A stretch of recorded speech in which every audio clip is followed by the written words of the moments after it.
All right, so this is going to be a political video, and I haven't done these in a while. It's going to be also a longer form video. It's not going to be edited or anything like that. I mean, I barely edit these videos.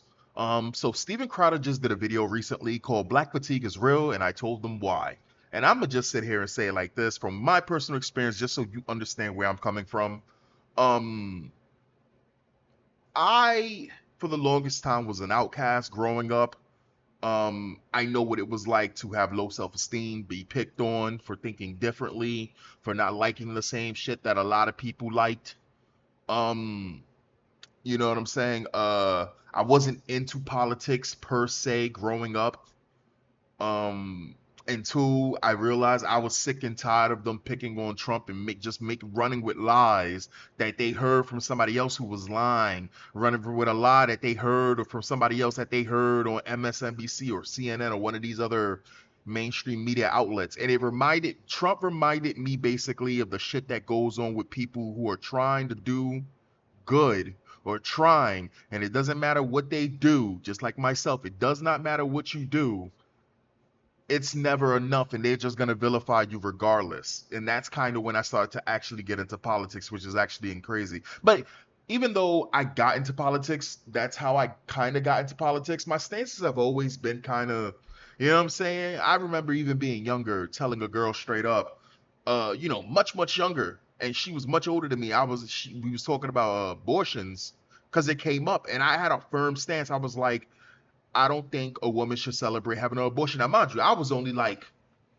11, 12 at the fucking time, and that was my stance. I didn't fully understand why, but that was my stance. Hasn't changed as an adult how many years later. I know she probably felt like as though abortion was fine because, as far as women are concerned, a lot of women, as long as they have free control over what they want, it is what it is. Now, that's my uh, stance.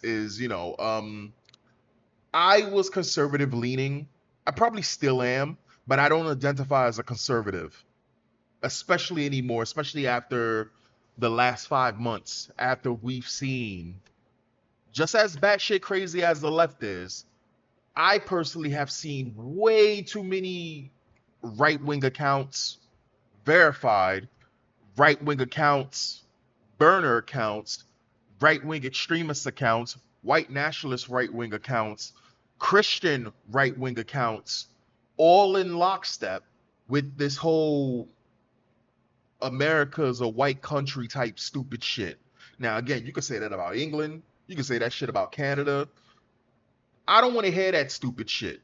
And I have this thing where I'm just fed up with the whole, because in their head, these people, the Nazis, the KKK, they never fucking left. And the thing that's so fucked up is that whenever another group does something bad, right? The first thing these racist whites do is they'll put it on that race immediately. Fucked up shit, right? And this is something that I've noticed consistently whenever I'm looking at any type of post, right? It'll be like black guy who was crazy, who was arrested 42 times and had 42 felonies released on the fucking streets. Kills again type shit. And it's like, oh, it's always them. We don't have to live like this. This, that, and the third. Oh, and then you'll see the people type NIGGR in the fucking the in the post, right? Black people commit all of these crimes, this, that, and the third. But whenever a white person assassinates somebody, whenever a white person commits the fucking California fires, which killed 18, 16 something people and caused like how many in fucking damages to California? How many in damages? Right? Hold on, let me see if I can find the picture actually. Let me see if I can find the picture. See if I can send it your way. Right? What the hell is this picture? Here we go. Suspect Jonathan. Shit, can I send this? Suspect Jonathan, look it up on Libs of TikTok if it's easier for you. Suspect Jonathan Rinderkeech has been arrested for allegedly causing the Palisades fire, which devastated Los Angeles, leaving 12 people dead and causing nearly 150 billion in damages. Right? Whenever a white person does a crime, it's the funniest fucking finesse where it's just like, oh, it's a leftist. Oh, it's the LGBT. Oh, it's the Jews. And it's like they're all white. If we're going to play this game, let's play this game fairly. How many times have blacks said, we don't want the crime either? We don't want the fucking crime.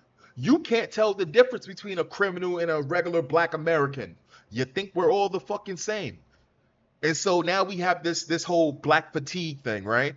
And it's funny, again, it's funny as fuck to me because, again, as a black man, whenever I sit here and I put something forward, which is happening a lot more, right? I put my 2 cents forward and I'd be like, look, I just want order. I just want these shit stains off of the street.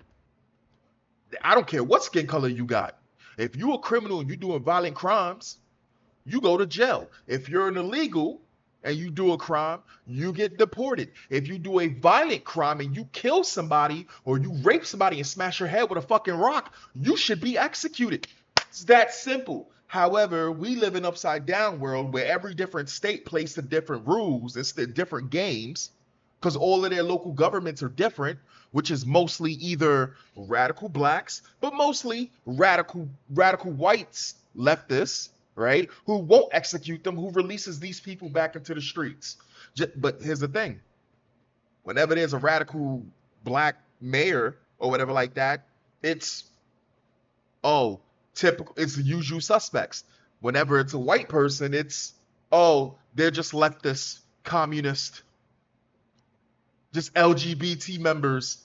They don't use the same mirror that they put to everybody else. So let's look at this fucking video. Black fatigue is real, and I told them why. And just to be sure here, right? The reason we're here. Just to be sure here, the left is violent. Who's the majority of the left? I'll give you a perfect example. When BLM was popping off in the summer of love, who made up the majority of the BLM riots? I tell you one thing, it wasn't blacks. It was whites. You had white people showing up. You had white people being bussed from different states into these places. You know, the ones who would get behind the BLM to protesters, and all of a sudden they would put on hoodies, right? They would pretend to be regular protesters, and then they would put on hoodies and be in the back of the crowd and start throwing shit, right? Did we forget how all of a sudden there was no construction being done in these areas, but there was always pallets of fucking bricks laying around? You think black people just came together and just like, yo, what up, Tyrone? Yo, what up? Yo, you want to put some bricks in this random ass place? Come on now. Come on now. And I'm not sitting here trying to put all the blame on white people, but just like how they try to sit there and play the per cap, because I'm fucking fed up with the bullshit. I'm fed up with the bullshit, right? They don't play the shit fair. That's how I look at it from now on. This is the reason why I don't even consider myself conservative anymore. Because they allow the radicals, which are remnants that want to be Nazis, and a gay Mexican who's a white supremacist, which is fucking hilarious to me, to hijack their fucking their platform. They don't disavow them. And they'll sit there using Charlie Kirk's fucking profile picture while pushing hate. Talk about their God-fearing. Craziness. The left is violent. Nah, okay. Who's the left majority made up of? I guarantee you, if the left was majority black, they would sit there and say, that would be a completely different fucking title. Let's get it. Where's the video at? Seem to have lost the video. That's crazy.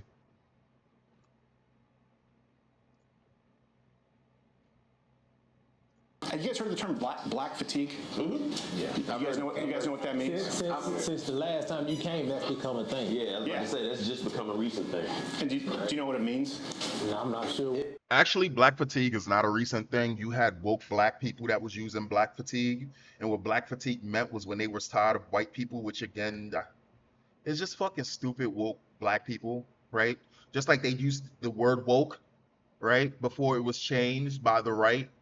And they kind of made it their own word, which meant to just be aware of the injustices that's happening around you. And it's just like, bro, what a miserable life you got to be living that you make up injustices out of thin fucking air. But that's what it was, right? So now They've reverse engineered the word black fatigue, and now black fatigue is any black person that is not doing or behaving, which is fucking crazy, right? Because again, they consider all groups of blacks, I'm sorry, they consider all groups to be black. Haitian, Caribbean, I'm sorry, African, Caribbean, Afro American.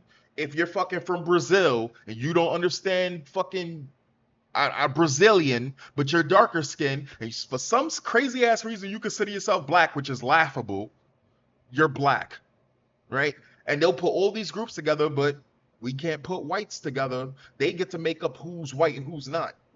Italians just got invited to the club, but we already know 65 years ago, the highest lynching in American history was done to the fucking Italians. They was also lynching the fucking Irish, like fucking crazy. It's the reason why the term paddy wagon popped up. Is because they was arrested, they was incarcerating Irish people en masse. So much they made a special vehicle. They didn't make a special vehicle, but the vehicle was named the paddy wagon. You know what I'm saying? And don't get me wrong, they were fucking wilding out. The Irish and the fucking Italians were wilding out. So we're not gonna sit here and act like they weren't wilding out, but they were being hung, I would say, just as much as black people were being hung. And I mean, think about it. As much as the white man hated the black man, right, during times of slavery and times of looking at blacks as lesser than, right? What would you hate more? A person that you consider to be lesser than you, or a cheap imitation? They hated the Italians. They hated the Poles when they came over here. Man, let's continue. White people are 12 times as likely to be killed by a black person than the other way around. I'm just going to shoot you straight. It's not even close. Where? Across the country. Ain't nobody coming after you. You know what I'm saying? Like, nobody tripping on you. But these people in just as scared as the other folks. They are if they get on a bus. Not necessarily. They are if they get on a train. That lady wasn't in danger because that man was black. That lady was in danger because that man was crazy. Nope. You see that? There's the fucking solution. Did you hear that? There's the fucking solution. Instead of sitting there and being like, "Oh, it's your fucking race," or what's that favorite race? What's that racist shit that they say online?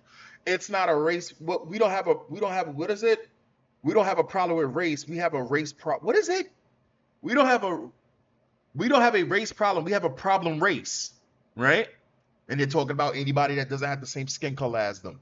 But again, if you go online right now, they hate the fucking Jews, which I find hilarious because Jews have been fucking damn near breeding in Europe for almost 3,000 fucking years, right? 80% of Jewish ancestry comes from fucking Europe.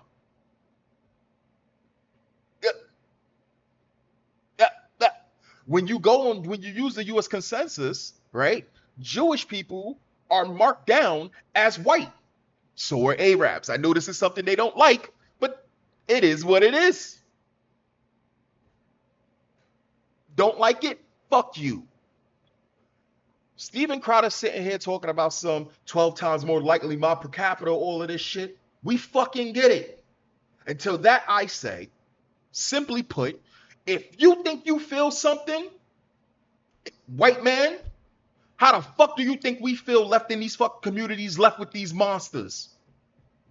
With a lot of these people who are putting these fucking monsters into these communities, these deranged lunatics, these menaces to society, you're leaving us, right?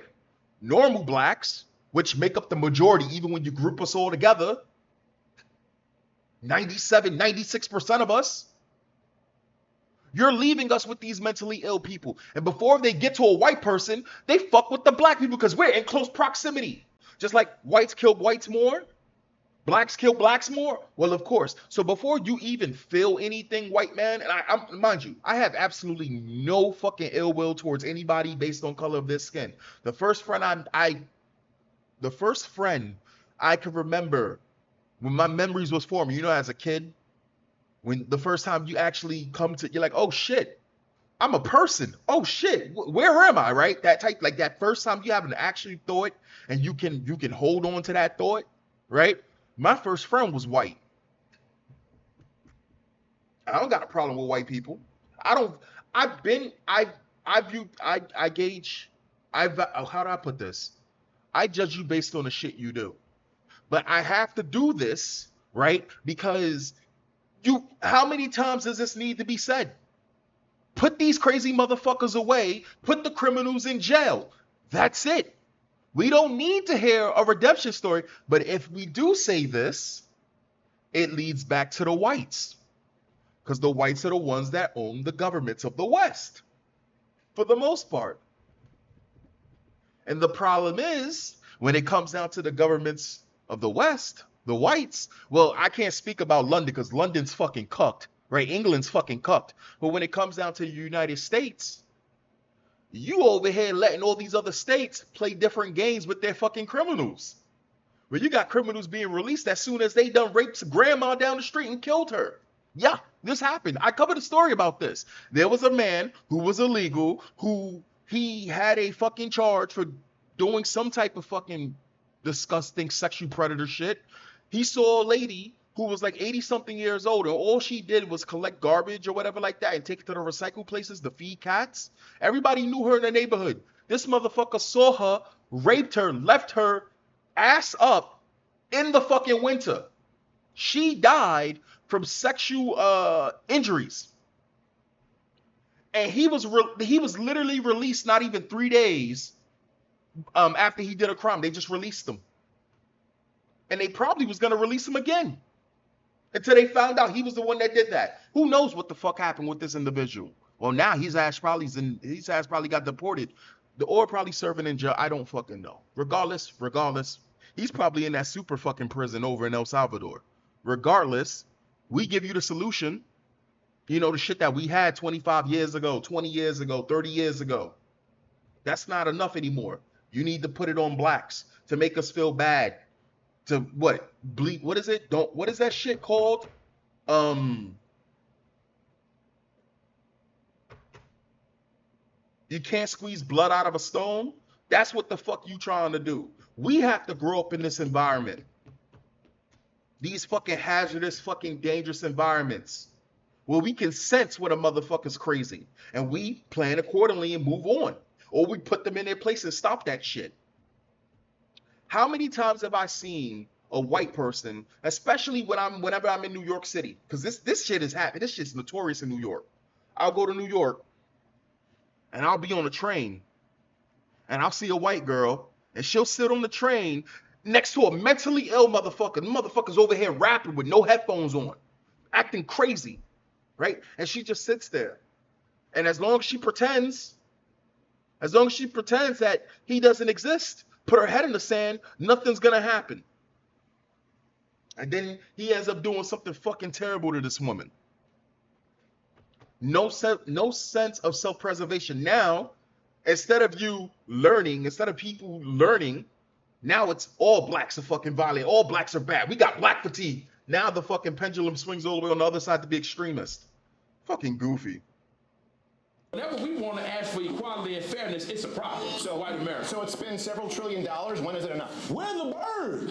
No. Where's the bird? You're not stopping white America from doing anything. You know what? The bird just burned down $4 billion worth of cities and 60,000 assaults. There's 3 times to 4 times as much homework than the black kid. And the white kid does 2 to 3. Why? Because it's cultural. It's conditioned. Exactly. So why is it better parenting from Asian than white parents? Why? You said what? Well, we're having real talk. Why do young black men fight in packs?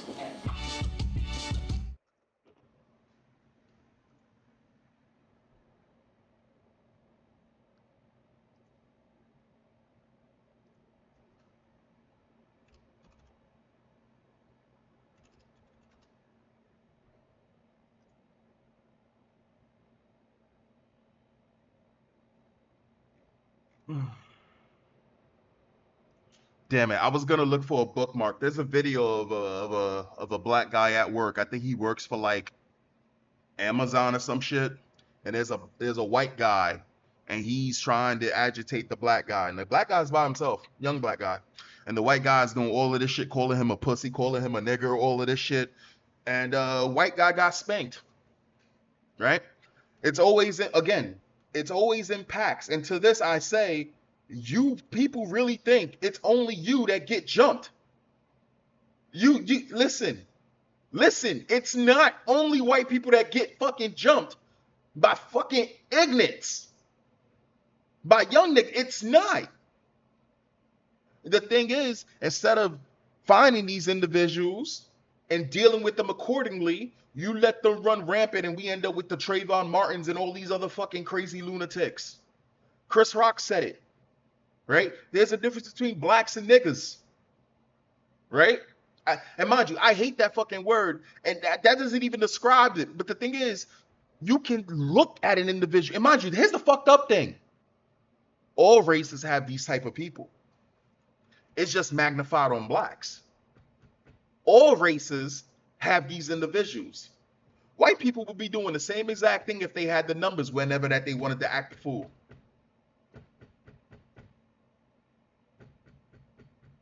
Just saying. Every group does fucking crimes. The thing is, it's just a difference. It's a different frequency to the type of crimes that they do. There was a story that I just covered where you had two white dudes that kidnapped another guy over crypto, and they was torturing this motherfucker and had him in Manhattan for a week, trying to steal his Bitcoin or whatever the fuck it was. Kidnapped the motherfucker, right? Every day we hear stories about these fucking white teachers raping these children. We don't say nothing about this. These teachers, we say absolutely fucking nothing. Again, if we were to look at how the way that they look at blacks and how they group all different groups and say they're just all black, and we did this with whites, and we just said, why is it that you have all Mohammed over there in England? Was it in England or was it in the United States? He saw a 13-year-old girl in her backyard. Mind you, Arabs are white. He saw a 13-year-old girl in her backyard. Asked if her family was home. She said no. This motherfucker left, got a car, came back, abducted the girl, raped her. They arrested him over there in the Somali hotbed in America. Where was it? Is it Michigan? I know Savannah Hernandez just reported this. I actually recovered the story too in the beginning. And well, I mean, this motherfucker's not white though. I'm not gonna even cap. He's not white. That motherfucker is Durka. But anyway, homeboy kidnapped this girl, right? He kidnapped this girl, raped her, got incarcerated, got arrested. His whole mosque came out of support. I had some shit stain in my comments talking about talking badly about Muslims. We condemn this. It's like, you guys don't condemn this. You don't condemn this. I'm so tired of the one fucking person sitting there talking about you condemn this. You only came on here to talk shit towards me. If you felt some type of way, why don't you try to make change in your group? Because you know that shit won't slide, and they're not hearing that shit while they practice their taquita or whatever the fuck it's called. Again, the funniest thing is like, I know that there's differences in groups. You know what I'm saying? For example, when they sit there and they say, when you think of Asians, you think Chung Li, right?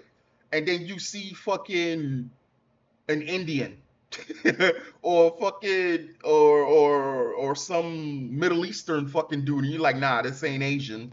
But and again, it's funny because you have certain groups that we gotta play by their fucking standards, and that's the white standard. Whites can sit there and claim what they want as white, but any other group gotta play by their rules. It's fucking insane. So a couple of years ago, when I started Black and White on the gray issues, I sensed some growing discontent, or more of a racial divide in America than I'd experienced in my lifetime, and it seemed to be egged on by legacy media. It's sad to see a lot of people going along with it. The American people have felt safe in their home. People who had absolutely no chance of victory. Hate and racism towards black and brown people. And as that evolved, and for the first time... Why is it always black and brown but never brown and black? You ever notice that? Whenever, and this is the reason why I hate the term person of color. Why is it always black and brown but never brown and black? There's no fucking unity between brown and blacks, but they'll always use black and brown. They'll always umbrella blacks and the groups to get everybody together to use us. I've always found that shit fucking crazy. And then you'll have people who are not fucking black, like legit not black, right? You'll have people who are not fucking black, who are legit just riders, right? Who don't like blacks, but they'll use blackness to try to get ahead type shit. It is insane. You know, it's actually funny. I had some fucking idiot over on Twitter sit there and call me a tether. And it's funny because my father knew his fucking father, who was aware of his grandfather, right? Who knew his father? 5 generations. I could show you my birth certificate, right? My last name is Smith. Do with that as you will. For those of you who know the meaning of the word, the last name Smith, and what comes with it, this is again, you know what? That's neither here nor there. Let's continue. I walked into Stevie J's barbershop. I really was looking to sit down and talk with, but mainly listen to real black Americans living the real American black experience to see whether they shared the viewpoints of a lot of the public representatives. The now networkless Joy Reid doesn't represent blacks. Joy Reid is a fucking tether. Joy Reid was caught on her show trying to remake the experience of blacks for a tether to I forgot what it was when she tried to sit there and try to say tethers and you know, people who came after blacks paved the way for blacks type shit. And it was just like, look, again, I have no ill will towards any other fucking group. I don't give a fuck if you want to wear braids and you're white. I don't give a fuck if you want a BBL or you want to like Kim Kardashian and you're black. I don't give a fuck about none of that. Right? None of that. I don't give a fuck if you're a white dude and you rap. I don't give a fuck if you're a white dude and you can jump, right? White dudes can't jump. I don't give a fuck about none of that. Who are you as a person? Joy Reid is a Wokey, right? She is a fucking batshit radical who just happens to have dark skin. She's not a leader of any of us. And the people who listen to her are either uneducated fucking idiots, they're drones, or they're just as lost as they are.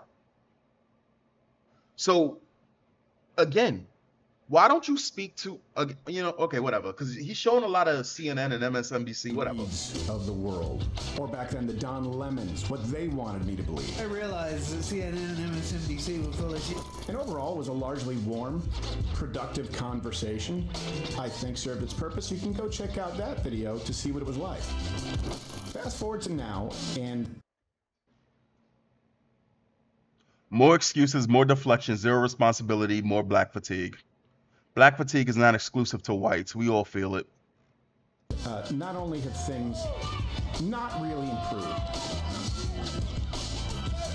and according to many Americans, they're markedly worse. And if listening is important, I noticed that a lot of white Americans felt pushed to a point that they... When that boy went to that school where he did not belong, and he stabbed that boy in the chest, my stance automatically, the only thing that should have happened in that situation, even though it should have never happened, but as far as it should have ever had gone, was 2 people fight. They both go home at the end of the day. I'm never going to side with the person who fatally stabbed the other individual at a place where he did not fucking belong. Period. The people who were defending that shit are terrible fucking people. Terrible fucking people. Here's the deal. If you are not smart enough to be able to tell, right, and you came out of that with all black people think that the stabbing of that boy was good all because he's black, you're fucking retarded. I don't sit there and look at the history of the KKK or the Nazi Party or any of the other shit, the Groypers or whatever the fuck it is, or the white nationalists that are trying to take over the Republican on the right as all white people. Why is it so fucking hard for white people who are supposed to be mentally superior, more intelligent, well, not than the Asians or the Indians, because the Indians are game the system, the Asians are just outright beat you with intellect or stealing shit. But why is it so fucking hard weren't even fully comfortable expressing. But for the most part, when they did, their communication was... Remember that, Shiloh Hendricks? Shiloh Hendricks, you had a bunch, and this is the thing, this is the perfect example, right? You had a bunch of fucking fucked up blacks and whites supporting the whole thing with the victimization of blacks because a black person killed somebody, right? Even though he had white friends, which is so he wasn't racist. He just was an asshole. He just was a terrible fucking individual who should be made an example out of, right? I say, lock him up for probably the rest of his fucking life on some shit, on some going forward. He would be the first example, and then it doesn't matter what group it is. If there's ever a fucking thing where somebody goes there and commits a fucking crime such as stabbing somebody, there should be the death penalty. But we know in the world that we live in, all these other states is playing all this other bullshit, and every criminal needs a redemption story. Anyway, but when Shiloh Hendricks came out, and the whole story behind the whole Shiloh Hendricks thing is crazy because it's a bunch of Muslims, Muslim men, and they tried to say it was blacks, you know, because they do again, they look at this, that's it, that's all they look at. If it's not white, it ain't all right. And even if it's white, if you're not pure enough, it ain't white. You know what I'm saying? And so apparently you had this fucking kid, this black kid who's fucking massive. I don't think he was 12. And he's back there and he's digging in this woman's pockets, right? Again, absolutely fucking wrong, and she should have put a stop to it. And again, and it's just fucking weird because the first thing that the Muslim dude came up and said was racism. They know how to game the fucking system. And it is true. When you sit there and you claim racism for every fucking thing, racism loses its time. When you call everybody a Nazi, no one gives a fuck if there's an actual Nazi anymore because it's normalized. So, you know what I'm saying? That's the first thing. So he was sitting there saying some shit about she was a fucking, she was being racist and X, Y, and Z. But then again, she did call the kid a nigger. And the thing is, that energized the far right. Yes, there's a far right. It does exist. And to pretend it doesn't exist, my MAGA-loving, Christian-loving, you know what I'm saying, groups, you're full of shit. Because if you can look at the left and be like, oh yeah, the left has far right groups, which they absolutely do. Yes, Antifa does fucking exist. Duh. And then you think that the right doesn't have it? It's funny. I don't even think that the chart in terms of political stances, I don't think it's a chart. I don't think it's a graph. I think that shit is a circle. Because at one point you go so far to one side, right? You go so far to one side, you end up back on the other side. And how do I know this? Because the far right and the far left has worked together in the past and are willing to work together. Nick Fuentes said he would actually ally with Antifa if they were more fascist.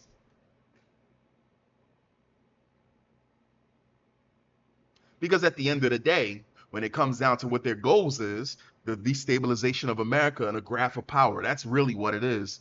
That's really what it is. And again, it's funny because the far right has absolutely nothing to do with the right, and yet they're labeled as the far right. But they are the right. Technically, in a weird way, they are. They just have twisted, warped, perverse views of what the right is. They'll go extreme with it. Pretty restrained. Hold on, what? What did he say? Pretty restrained. And if listening is important, I noticed that a lot of white Americans felt pushed to a point that they weren't even fully comfortable expressing. But for the most part, when they did, their communication was pretty restrained. So it was pretty restrained. No, it wasn't. Shiloh Hendricks actually raised more money than the kid who stabbed the other kid. Right? Shiloh Hendricks raised more money. And the majority of people who was raising money for Shiloh Hendricks weren't people who was like, oh, she was treated wrongly. It was, I need to form a tribe of white men and white women, and we got to build a strong white America. We got to take our country back. So, not really, because that tribalism, it's on both sides. Then it was dialed up to near boiling point with the recent cold-blooded murder of Irina Zarutska. Ukrainian woman who came over here to escape a war-torn country. This is the furthest I've ever seen the video. I actually stopped the video here when I was laying down looking at it on my phone. So you know what? I'm gonna follow through with this. This is the furthest I've seen the video. I know what happens in the video, but I've never seen the video. I don't want to see the video. I accidentally saw Charlie Kirk's assassination on Twitter. I went to sleep. I woke up. I looked on Twitter. It said Charlie Kirk. I said, what the fuck is going on with Charlie Kirk? I'm seeing him sitting down. I saw the video. I was screaming, right? Which is a normal reaction to some shit you should not see. Posted by a far right account, by the way. Just gonna throw that. It wasn't posted by a left account. The lefties were posting the shit up on Reddit laughing. They're terrible individuals. But it was posted by a far right account, and they was basically saying how they hate you, we need to fight back type shit. Okay. This situation right here, absolutely fucking terrible. And it's one thing to slowly what's the word when you make something smaller and smaller, right? To make something smaller and smaller with crime, that's militate. I can't say the word. The word is like in the back of my head, but I can't think of the word.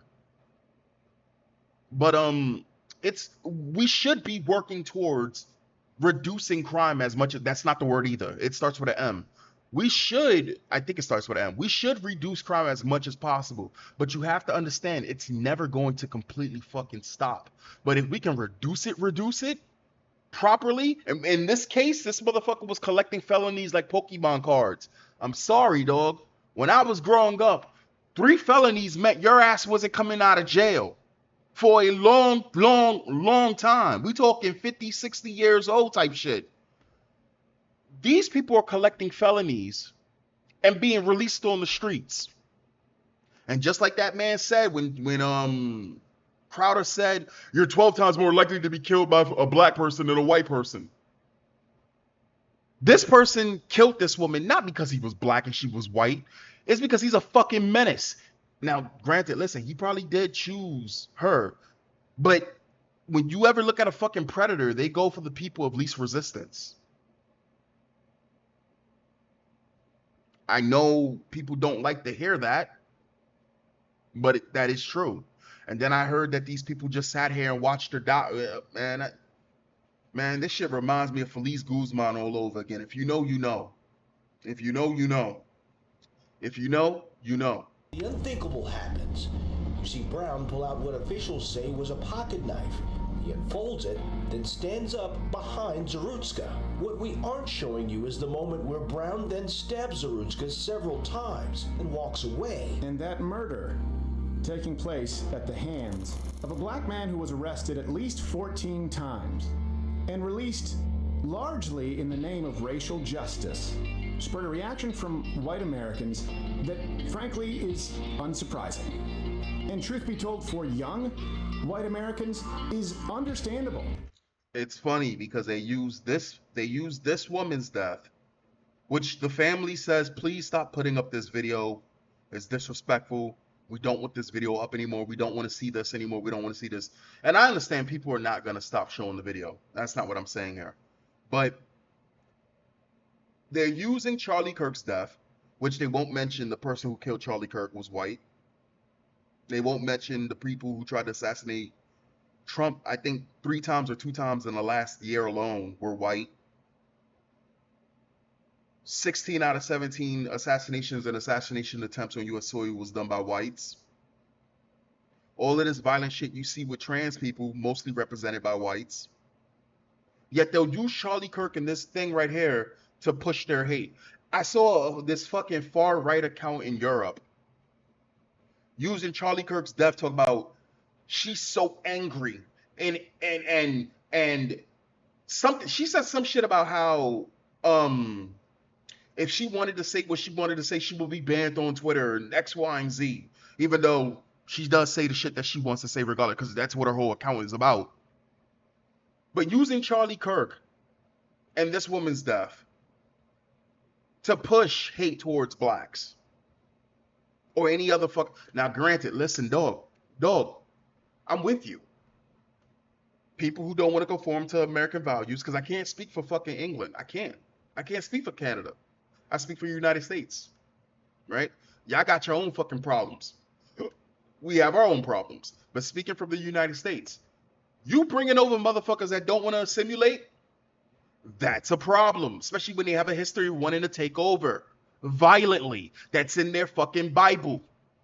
That's a problem. You letting violent criminals out into the streets, just releasing them when your women, all of our women, but mostly white women, black women as well, but mostly white women sitting there, which is the funniest thing because black women have this internalized feminism, but it's black girl Nesquik, chocolate shake flavored, right? It's the funniest thing. But you'll have the first thing that you see is young women dancing in the street for abortion, young women dancing in the street for crime reform, young women dancing in the street to allow more migrants into their countries, saying you're welcome here, putting up videos on how migrants should approach women, and when women say no, no means no, and it's not okay without consent. Maybe don't vote to let these people back into the streets. Maybe don't vote to let these people into your countries. Maybe don't sit there and act a fucking fool so that your government is lenient on these individuals. I mean, but then again, it's all about design. And it would be doing America no favors to completely ignore the discontent of young white Americans who, if you listen to them, definitely will make the case that they have been vilified and asked to foot the bill for original sin or crimes that they've never committed. They owe each of us $300K. So I don't care how you get them. That's not my problem. I just want my money. A debt is owed. You owe a debt. You have to pay it. And if you listen, any black person sitting here talking about some fucking reparations is a joke to me. This is the reason why when I heard about blacks sitting there talking about they have what was the shit called? Freed Black Americans type shit. But their first thing on their agenda was fucking reparations. Motherfucker, you want reparations properly? You not gonna see. You want to show prosperity? Go raise two head house homes. Go enrich that. There's your fucking reparations. Do better than the last generation, because the damage is generational, right? And don't get me wrong, it's not only blacks that committed that fucking damage. Like let's be real here. But to sit here and after 120 fucking years still fucking sit there talking about you want some fucking reparations? I've said it before multiple times on the channel. I'm actually scared of blacks. First off, it would never happen. Right? Because you'll have all these other fucking groups, right, that just immigrated into the United States, who never consider themselves black, don't consider themselves black unless it's to benefit themselves, and then when they'll go back to their home countries, again, I'm gonna just say this to you guys, as a black man, I cannot go to Africa, I cannot go to fucking Jamaica and say I'm Jamaican. I can't go to Africa and say I'm African. They will laugh me all the way back to the airport. Or probably fucking kidnap my ass if they thought I was rich. It is what it is. It is what it is. To be black, you have to be born in America. But here's the deal. Reparations would never be a fucking thing. It's not, the Democrats would never, the Democrats would never allow it. I don't want reparations. Stimulus checks were all right, but I don't want reparations. You fucking crazy? You crazy? I see what something that looks like reparations does to communities. Look at the fucking the Native Americans. A lot of them are junkies, dog. Not all of them, but the ones that get that little check, no thank you. No thank you. And the thing is, having more money just amplifies you still doing bad things. And this is what I mean by every group does crimes. It's just different scales. Every group does crimes. It's just what it is. And it's fucking terrible. But again, that's crazy. Marginalize that entire segment, that voice of the country, that will lead to quote-unquote radicalization.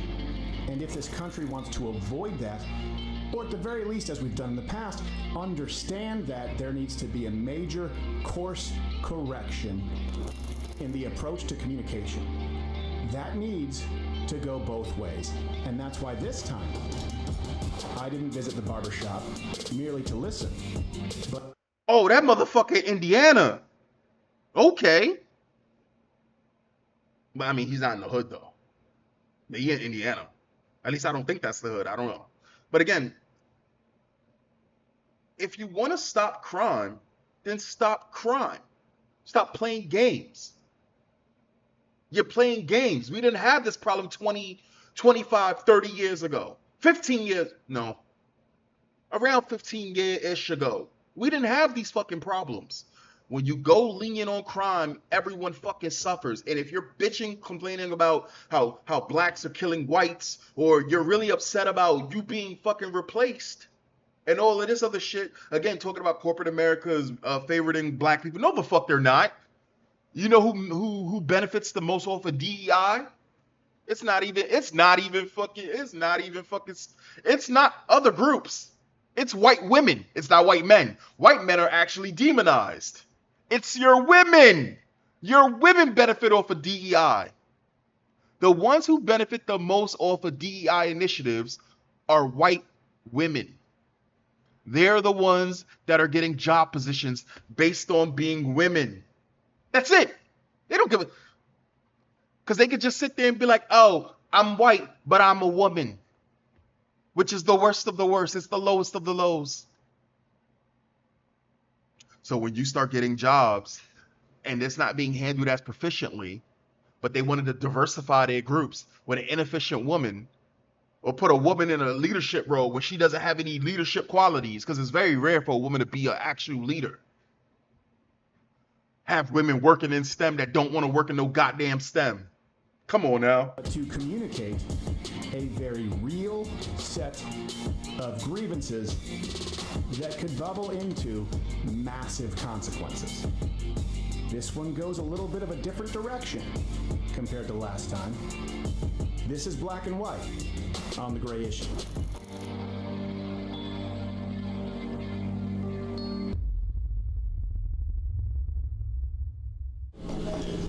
And that's Stevie right there. Blue shirt. Blue shirt. Oh, Steven. I met Cedric. I think I scared him. I think he was. How you doing, man? Hey, doing all right? Yeah, man. How you doing? Good to see you. I need it. You guys all have your beards nice and right. I've never learned how to do this shit. It's because people come here. Oh, I see what it is. It's a power move. You have me sitting lower. Yeah, so we can all look down on you. No, thanks. Well, they said you guys got some people coming in here after the last one? Yeah, a couple people came just through. Felt like, I think this is a place where white and black people have conversations. So it was funny. The first person that came, Actually, believe it or not, the barbershop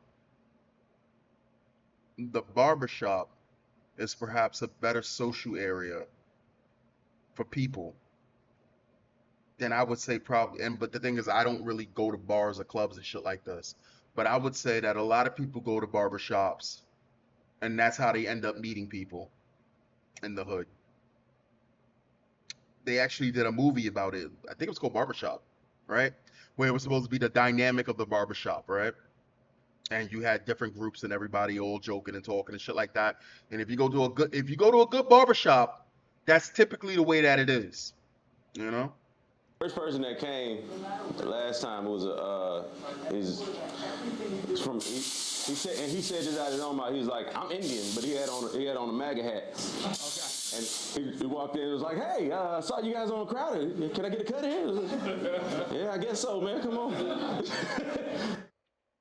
The thing is, realistically, when you go to a barbershop, you got to understand that barbers, even though they are supposed to be artists, they don't know how to cut hair. If I go to a white barber, they don't know how to cut black people's hair. Not all the time, right?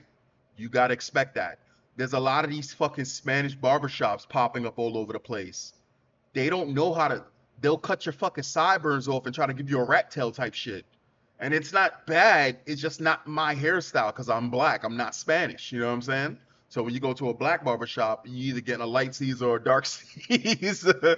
You might get a part if you're old school, you know what I'm saying? But besides that, yeah, man. Did you have your hand on your piece? You're like, I don't know. If you can... Nah, because he didn't come like that. He didn't have the backpack and the ski mask on. Yeah, he didn't have that on. Was he nice? Was he good? It's cool. Yeah. What do you guys think like when you see someone with a MAGA hat? Because I know we were kind of talking about that last time. It depends on how they present themselves. To me. Yeah. For me. Well, okay. So what would present themselves in a way that would be like decent versus piece of shit? Yeah. Some people carry that air of superiority. Yeah. And if you present that to me, I'm very conscious of that. If you present, I'm gonna be 100 with you. I've never seen a person with a MAGA hat acting superior or anything like that. I'm pretty sure it's happened, but I've never seen it. Typically, when I see somebody with a MAGA thing, it's typically like older individuals that probably like Trump, but they're like Bible bumpers. You know what I'm saying? Now, if you run into an ignorant, they may look at it because they see something else that they were told to see in that fucking person without knowing them, which is crazy and sad and pathetic. But typically, you know what I'm saying? Somebody will just see it and be like, whatever. that to me, I'm gonna respond appropriately. Yeah. That's just me personally. What would be like an air of superiority, like? Just like certain things you say in conversation, and and like you said, just in the physical nature of these chairs. Well, in conversation, you can physically go up and down and put yourself above or beneath. So when people do that kind of stuff. Yeah, it's funny that you mentioned that because I actually, when I do the change my minds and sit with people, I actually kind of slump my shoulders and deliberately kind of make myself smaller just to not, it's like, what is it, the crab that has the red under his claws is showing danger? So I don't wear red because apparently that signifies poison. But yeah, no, there's all these body language experts now. You watch on TV and I'm like, this seems like horse shit. Like he looks to the left so you can tell he's lying. Yeah, some of it is horse. I saw him on camera. He killed his girlfriend with a butter dish. I don't give a shit what he says. He took too long to say that answer. He had to think about it. No, he's thinking about what he wants to say. Yeah. He don't just spit out. He wants to think about what he's saying. Real talk, Steven Crowder could probably beat up probably more than half of the people in this barbershop. I'm sorry, as a fighter, as a person with a fighter spirit, I'm just automatically thinking that. Like, Steven Crowder's fucking huge. He also practices Brazilian Jiu-Jitsu. I don't know how good his hands are, as the blacks call it, but I'm pretty sure if the fight goes to the ground and he doesn't get stomped the fuck out, he probably could hold his own with probably the majority of the people in there. Last time we talked, we were kind of just, and the reason was just like, often you see in news people just kind of siphon themselves off right into an echo chamber. And I thought it was good. We were just kind of able to see other perspectives. Where do you think the country is now? Like with that? Like, is that an open question? Or? Yeah, race relations between, because last time I wanted to get your perspective, and there's a perspective now in the white community. None of us are an ambassador for the entire community, but things have changed quite a bit the last year and a half. Temperatures have gone up. But what do you guys think? What do you think we are? I'd like to chime in on that. Yeah. I'm happy you asked that question. There are a lot of social and economic dynamics at play that have certainly gone, in my opinion, in the wrong direction. I don't think that people really understand the gravity of where we're headed. We are vastly sliding into an autocratic regime here. And absolutely, I'll give you several reasons. You see, in order to have, you can't have a one-dimensional approach when you're wanting to continue to lead from a global perspective, all right? What you see here today is an isolationism approach, which has never worked in the past because we don't have an understanding of geography and history, all right? And I'll just simply close by saying, you got to understand something. The rest of the world is grossly infuriated with the way America has taken shape. And not only that, we're ceding all our best opportunities to China, right? Look around you in the relationships they're fostering with everybody else, which includes Canada, Mexico, and they've even gone as far down into the Latin American corridor, fortifying their bases while we're still hollering that we're the greatest. greatest. You talking about China, like in the Panama Canal?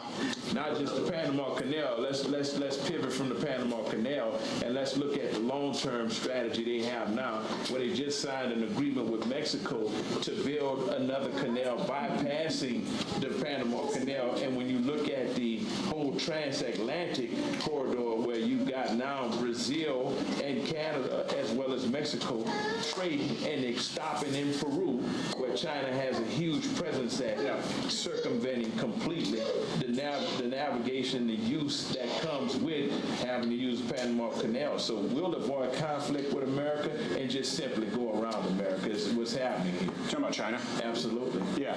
No, I mean, I want to agree with the first part, autocratic. I don't know if that's what we came here for. And I think that Steven Crowder should steer the conversation back to what he came here for. I mean, kind of can talk about this a little bit, but that's not what Steven Crowder's here for. I think China needs to be dealt with, and this is the first time we are. I'm Canadian. Well, I was raised in Canada. Canada sucks. Canada is a dog shit country. Canada, the kind of shit we're doing, you can't do this in Canada. If you say something too offensive, or I say something too offensive, you will be jailed in Canada. Yeah. And I was about to say that when that guy was talking, in my head, I'm just like, yo, I don't give a fuck about all of that other shit. Yeah, on surface level, sure, but that's not what Steven Crowder's here for. We're in America. And we are still the baddest chick in the room. There's a reason why all the people come over here claiming that we're the worst country, but they all want to be here. They all want to be here. They all want to be here. That's the thing. So, in terms of military might, come on now. Come on now. Stop it. I'm fine with the U.S. being the best country. I came here from Canada because, I had friends who were arrested. I had a friend, stand-up comic, was fined for telling a joke. I don't think people realize how good we have it here in this country compared to other countries. But that's the painstaking part about it all, is the fact that, I've always been one to say, and I believe this firmly, freedom is not a right. It's a privilege until you wake up the next morning and find out you don't have it anymore. Yeah. It also comes with duties. That's what I was about to say. It also comes with responsibilities, because while we free to speak and say what we want, and I went to Montreal a few months ago, so I know exactly what you're talking about. Bet you saw a lot of tits on signs. That's all it is. No, I didn't. It's just strip clubs. Our Times Square is a giant strip club. It was a couple of them. Yeah. But no, like there is responsibility, and like everybody's from different places, different backgrounds. Some of us from certain backgrounds know, like, running your mouth too much in a certain space can get your ass whooped. Yeah. Like, you free to say what you want. And here's the thing. I'm just gonna, not from that perspective right there, right? They're talking about something else, but we're gonna downsize that a little bit. There are individuals who don't understand that popping shit gets you attacked, right? So there are people who I know sticks and stones may break my bones, but words will never harm me type shit, right? But if you agitate somebody enough, you probably gonna get punched in the mouth. There are people, especially white people, who don't understand that certain things that they say to some individuals, especially ignorant blacks, these are not normal blacks, will be taken as a form of hostility or a form of a challenge, right? Again, because it's even happened to me. It was the funniest shit. Something happened to somebody. I asked them a simple question because I genuinely wanted to know what the fuck was happening and if I could have assisted the individual. He looked at me, said something smart, and I looked at him and said, "What's your deal?" Didn't back down. And he just stopped. Right? He wasn't sure if he wanted to continue. I was ready to roll. The next day, or the next time he saw me, which was probably the next day or the next day after, he sits there and says to me, "Oh, you actually was asking me He didn't say asking, he said asking. You asking me a question. You was asking me a question." Right? And I just he's like, and I've been thinking about it, and I just realized it. My bad. And I was like, yeah, no problem. But let's continue. you're just not free from the consequences. Like the consequences that come with you saying the wrong thing at the wrong time to the wrong person. Yeah. And that's where we all have responsibilities in what we say and when we say it.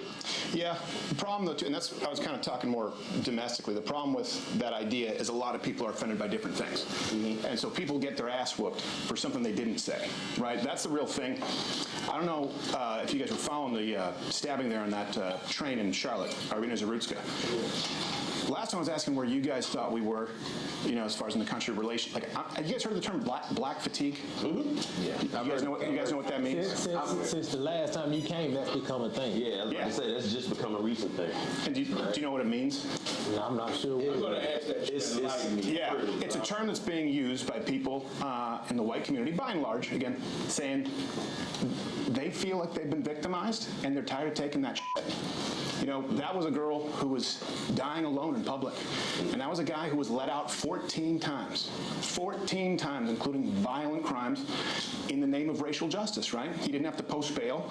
He didn't have to appear back in court. This is not the first time he's assaulted someone. How do we know that was in the interest of racial justice as opposed to just being because the judge said it. A fucked up attempt at justice, period. Yeah. Like, the legal system has its flaws. Yeah. And people have been making complaints about that for decades, right? But that's just, to me, that's a mental health thing more. In the past, blacks and black adjacents were incarcerated unfairly. Instead of dialing it back and making it balanced, now they're letting all the menaces out, all the menace out, all of them, all of the crazy people, all of the career criminals, they're letting them out. Instead of them actually being fair and balanced. We went from, if you do the crime, you're going to do the time, right? And this is when it was still kind of unfair, but we didn't have this fucking problem. All we needed with that was for it to be down the line with everybody, and we would have been fine. Now we're in this area where you're getting, cashless bail, right? When somebody does a horrible fucking crime and they're getting bailed out by all of these fucking groups and shit like this, it's insane. And it's a black and white thing. Well, I'll tell you what. And we're not talking about like small crimes like hopping a fucking turnstile or smoking a cigarette or some bullshit like this. We're talking shit like stabbing somebody or some bullshit. I don't think a person who stabs somebody or you know, a person who doesn't even belong in this country with a gun should be released back on the street before a week. Shit be crazy. Because white people are saying it now. Right. Not just white people are saying, hey, we're in the makes it a bigger thing. Well, because, you know, white people are 12 times as likely to be killed by a black person the other way around. I'm just going to shoot you straight. It's not even close. Where?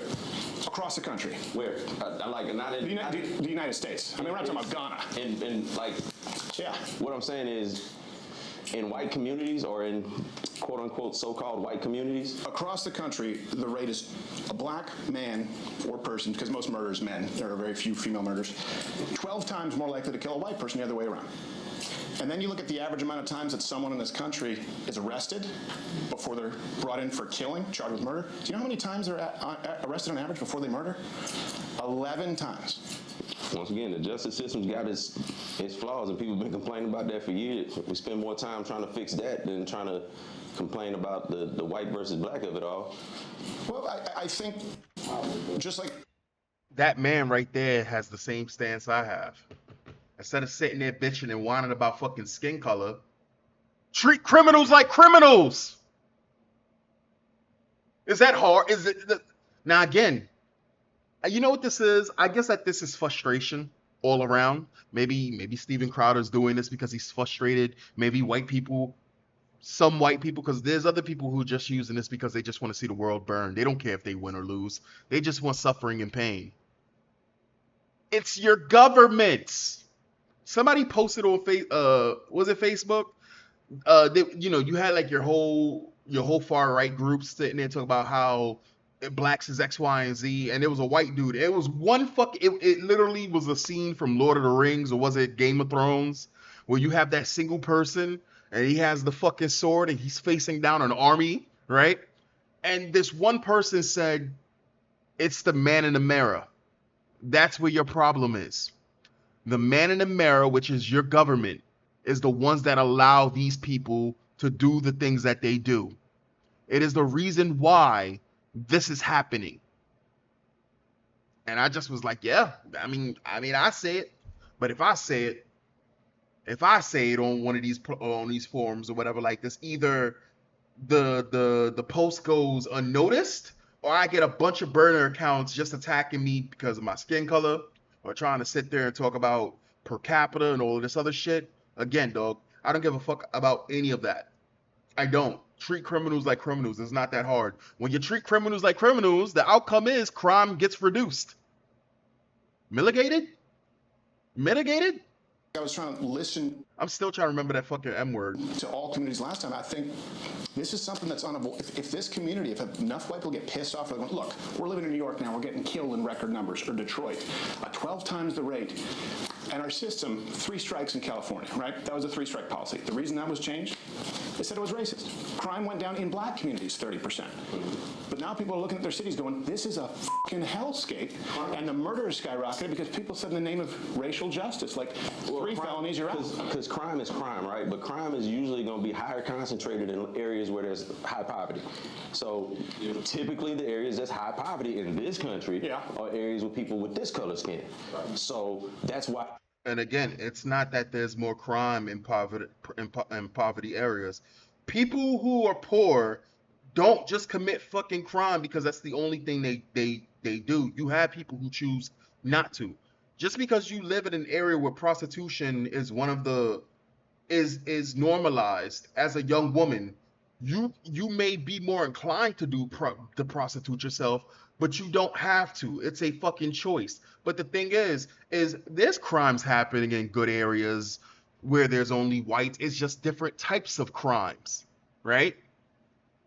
It may be tax fraud, right? It may be setting a whole fucking area on fire, which costs $150 in crime and damages and kills 13 people, right? It may be starting riots.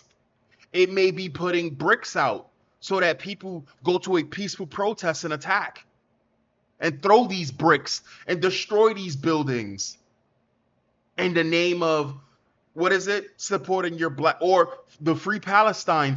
Anyway, whatever, dog. You're gonna have you that get my point. Those numbers could be skewed and made to manipulate to look like, oh yeah, that's why I said in not at 12 times the rate. In suburban neighborhoods, white people are not in danger, and that's what this kind of fear mongering tells them is that you're in danger because you're 12 times more likely to get killed by a black person. You live in ain't nobody coming after you. You know what I'm saying? Like nobody tripping on you.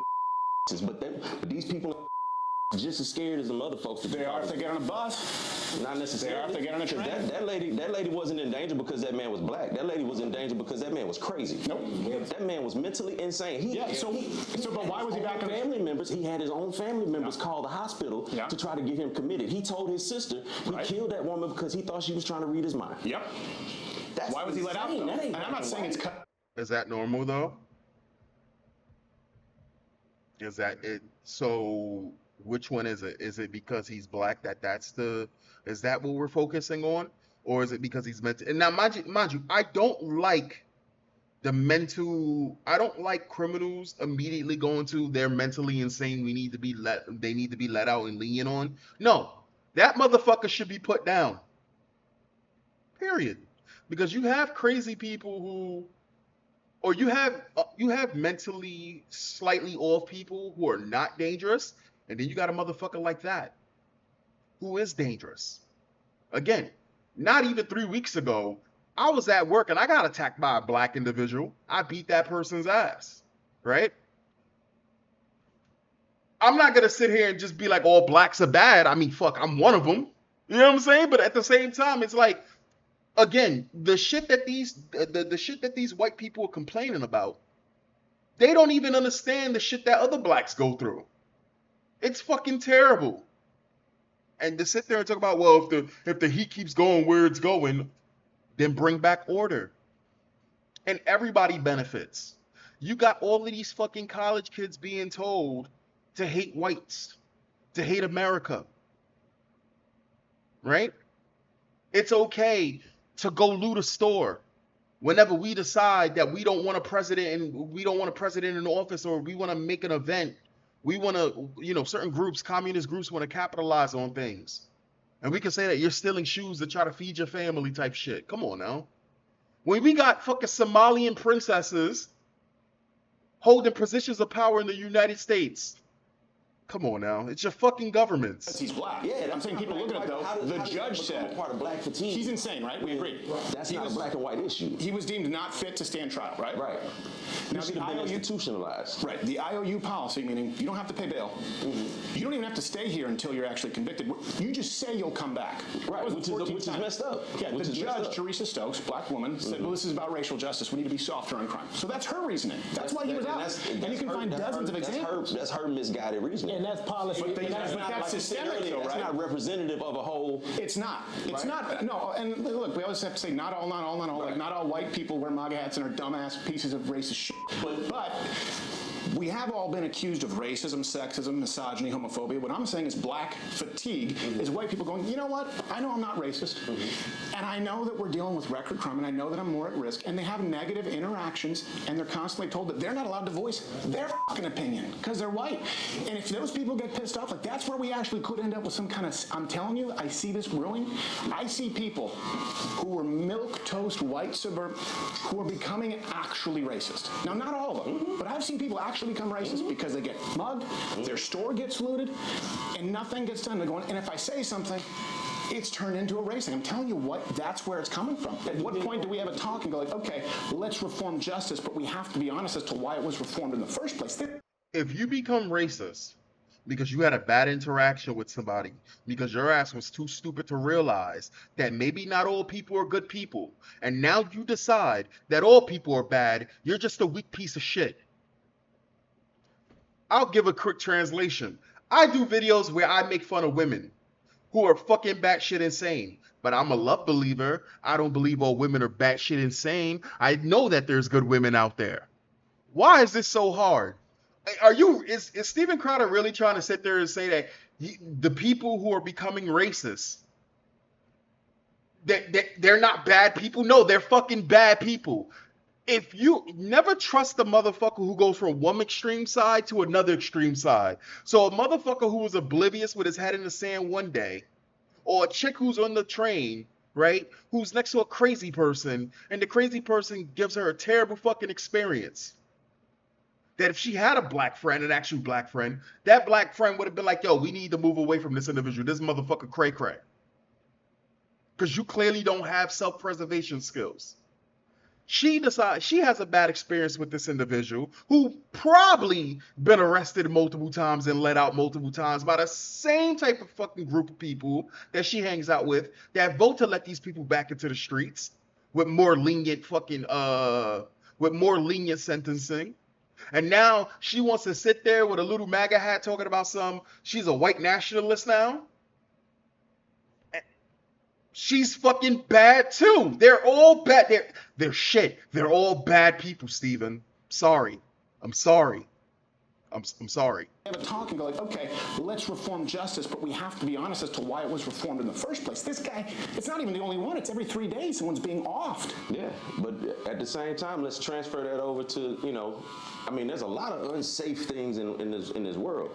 Like getting mugged by a black person is not the paramount unsafe thing. There's school shootings, there's road rage, there's all of that shit. Yeah. And the primary people that commit a lot of those are people who don't have this skin. No. So if switch it over, if black people say, well, we getting fed up and we tired of all these school. Nah, he should have flipped that. Man, I would have been in that barber like, so my man, Steven, real talk. Every assassination was done by whites.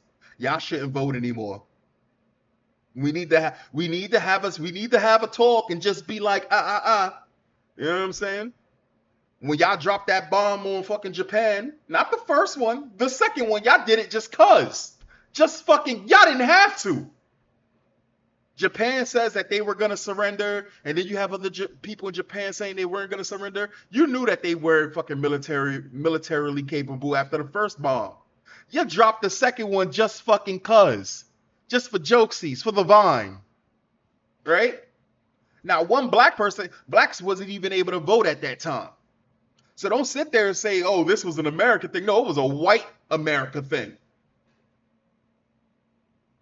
Again, every race does terrible fucking things, but it's only magnified because the media, well, when it comes down to mainstream media try to paint fucking any group that's not white as bad people.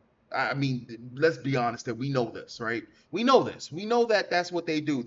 They'll sit there and they'll try to be like sexual harassment is bad, and it'll be a fucking Muslim girl, right, with the full hijab in a fucking train, and a white dude standing next to her with his groin pointed at her face, and it's like, get the fuck out of here, dog. Don't do that. You know what I'm saying? So come on, we know. We fucking know. You know what I'm saying? We know. We know that they're pulling game on us. I think that it's okay. This is what the real conversation should be about. We should have a conversation about how many stupid people are among us. And I don't mean stupid as in you're just uneducated. I mean willfully ignorant people who they have all the information at their fingertips.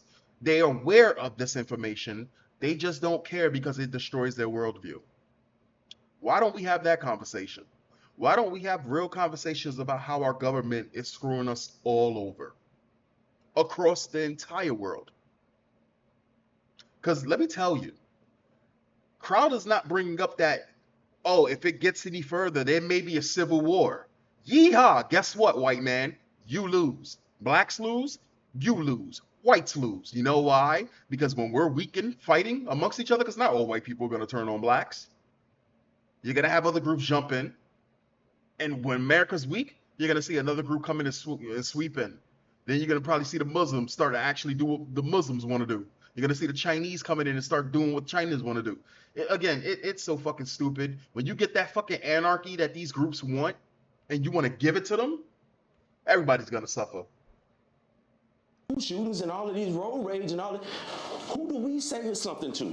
Who hears our voice? And when does the white fatigue kick in? When does the white fatigue kick in? Well, we've been hearing about white. That's the point, right? We've been hearing about it all our lives, about white fatigue, about systemic discrimination. But nothing's ever been done. That's the problem. It's still here. That's why we. They don't give the same energy.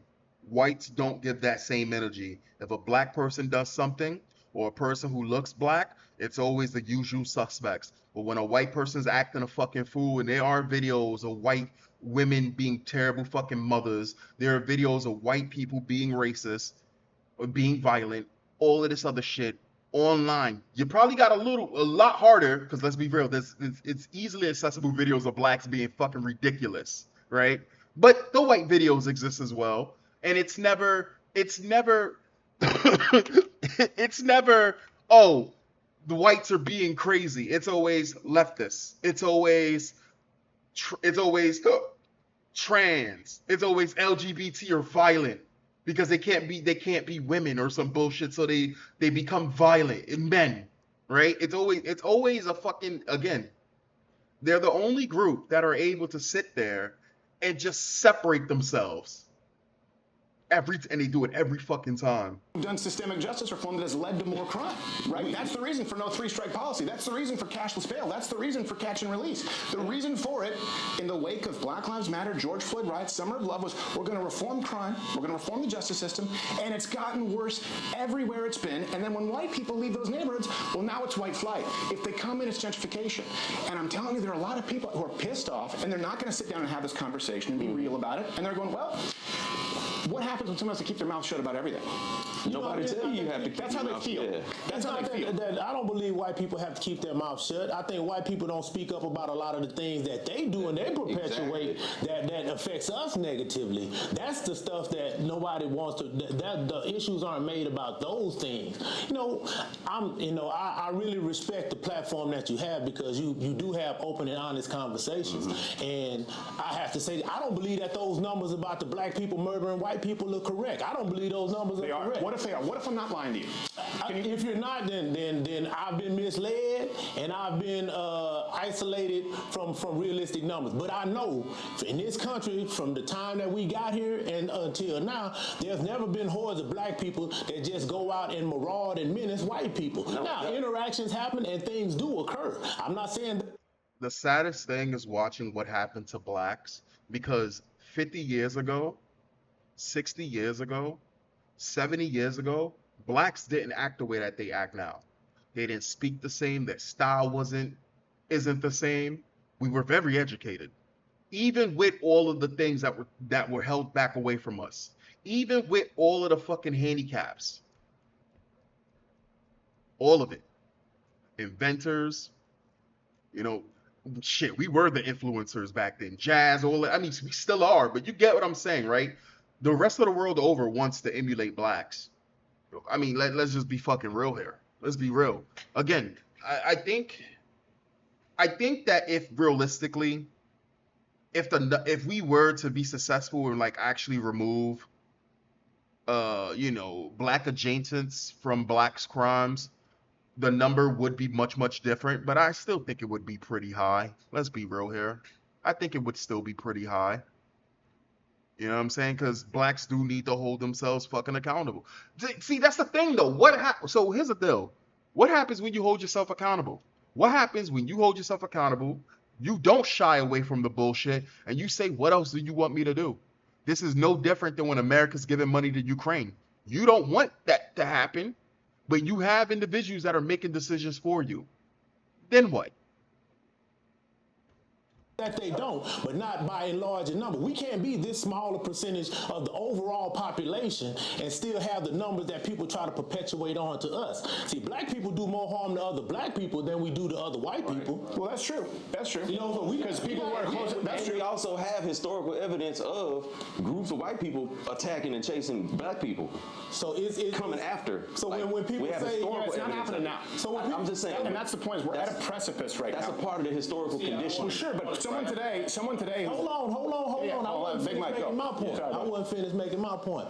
You know, when like I said, black fatigue. That's the newest mantra that's been put out into society to make people think that okay, they tired of black people. They're tired of what you said that we can't say anything about black people. We can't do well. When you hold all the power, when you hold all the economic rights, when you hold all the things that make this country move, when you're in charge of those things, you know what I'm saying?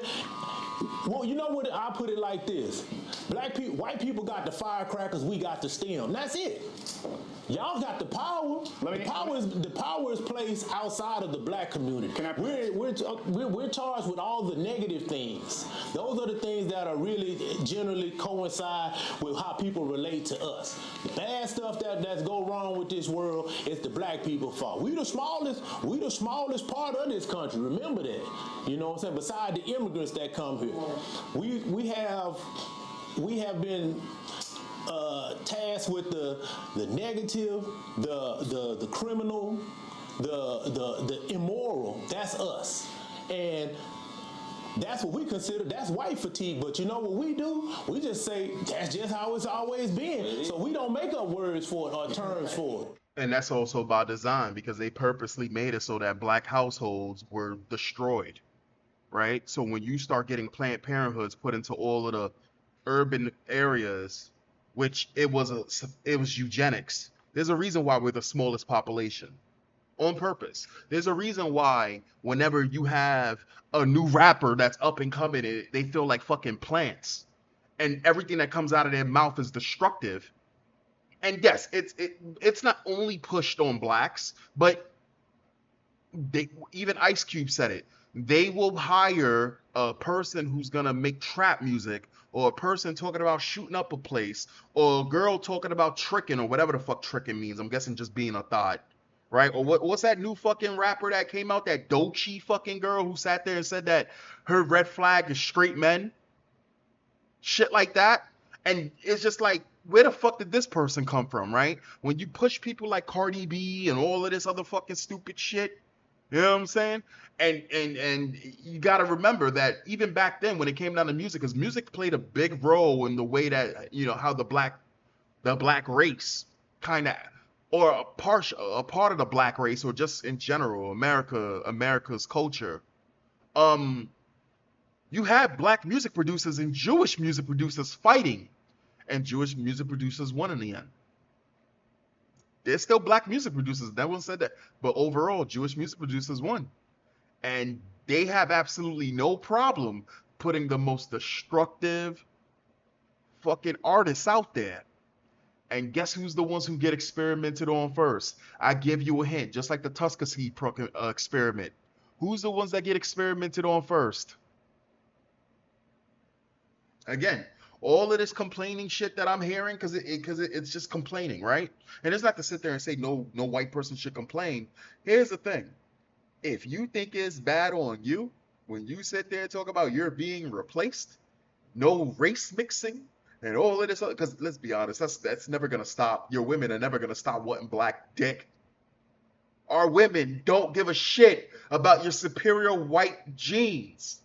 If somebody cute, they have been taught to go after that cute boy. They don't care if the motherfucker if he's Indian. In her eyes, that's Aladdin.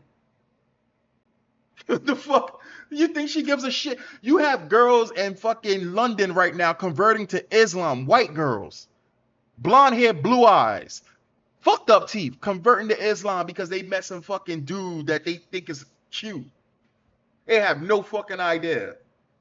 So now you have a frustrated group of white constituents that feel like, oh, we can't say anything. We have to do this. We have to do that so you don't be deemed as that. Well, if you wasn't that in the beginning to start with, there would be no need for the reform or the feelings that you have. You can't say anything about because you done treated us like for so long, and people finally stood up and said, hey, you got to stop treating us like now that you want to feel like, you know, things aren't going in the manner that you want them. Now we want the right to keep saying those things. What if you're the pendulum shift? Incarceration of blacks was wrong back then. No one sat there and said, let these crazy motherfuckers and these dangerous motherfuckers out. The 3 strikes rules could have stayed in effect, but it should have went across the board. It's not that hard.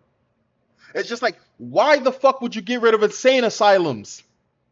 And now you got all these crazy people out here doing crazy shit. Premise is completely flawed. And what I mean by that is if we're trying to understand it, you said you have power in all those institutions. Yes. What if, for example, you have an entire generation of people, young white men, women, who if they apply to a college or apply to a job, they don't have a grant, there's no Pell Grant, there's no type of subsidy, there's no DEI initiative. As a matter of fact, they're likely to be passed over. They hold no institutional power. And when you say black people haven't done anything, when you think of this white person, a young white person, because I'm seeing some people become radicalized and it can become a problem. Yeah. And then they see billions of dollars and riots and damages all summer long, and then they go, why is this happening? Black Lives Matter, right? So they're going to... Who supported Black Lives Matter overwhelmingly? Whites. Whites. Again, go look at any of the fucking videos of the Black Lives Matter. Go look at the Summer of Love. Please. Please. I'm not talking about probably like the night videos, right? But whenever there was a thing where Black Lives Matter popped up, it was always white people that was there. There was what, man, I remember when there was this fucking Spanish guy who charged at police with knives. They shot him and killed him. And you had Black Lives Matter try to pop up. They didn't even know what this boy's name was. Now you had the ignorant blacks pop up because that's where they live. But then when the other groups popped up and they were all in black bloc, Antifa, they were all white. Because you know they go where they're needed. And they was trying to make a hot zone. You know, they were trying to make a hotbed or whatever the fuck it is, so that they could do more riots over there in that area. And that shit got shut down. Shit got shut down.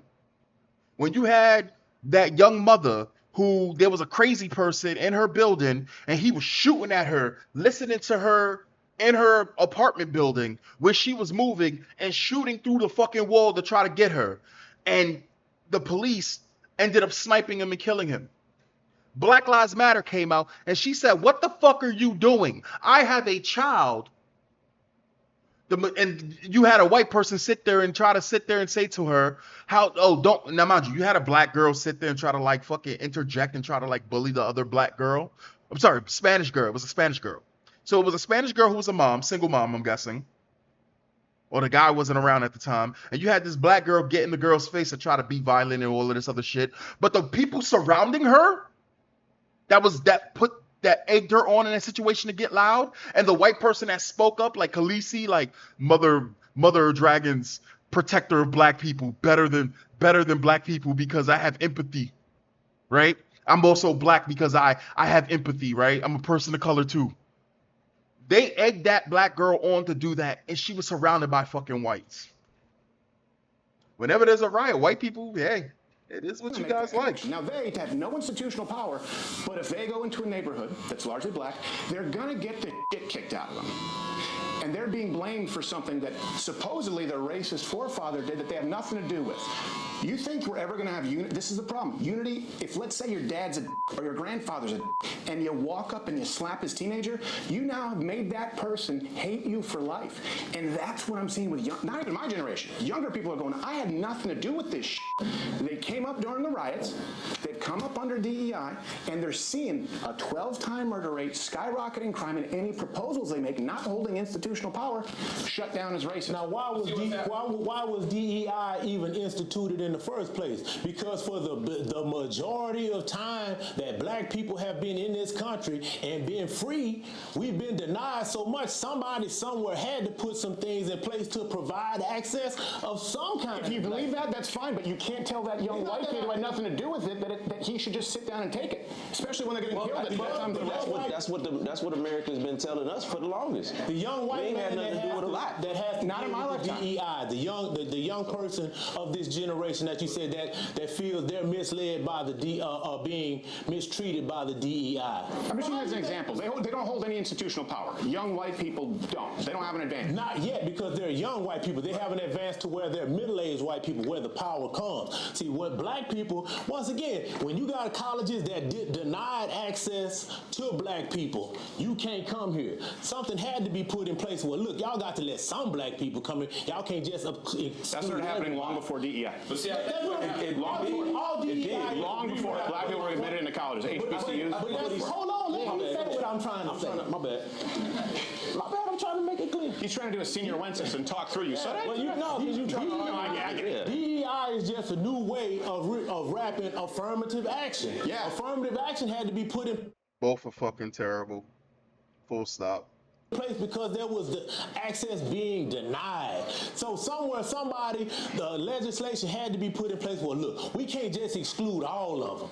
So somewhere along the line, they have to be allowed some access. Okay, that was put in place. Now, fast forward till now, those same things that are put in place for those people back in those generations that are still in place, they're not excluding people from getting to places they're just still trying to keep those doors open so that those black people that were coming through that door can still get in. Because if you remove those, over time, we will be denied the access of. If a black person has lower SATs, right, and lower GPA, should he get in over an Asian or a white person? Let me ask If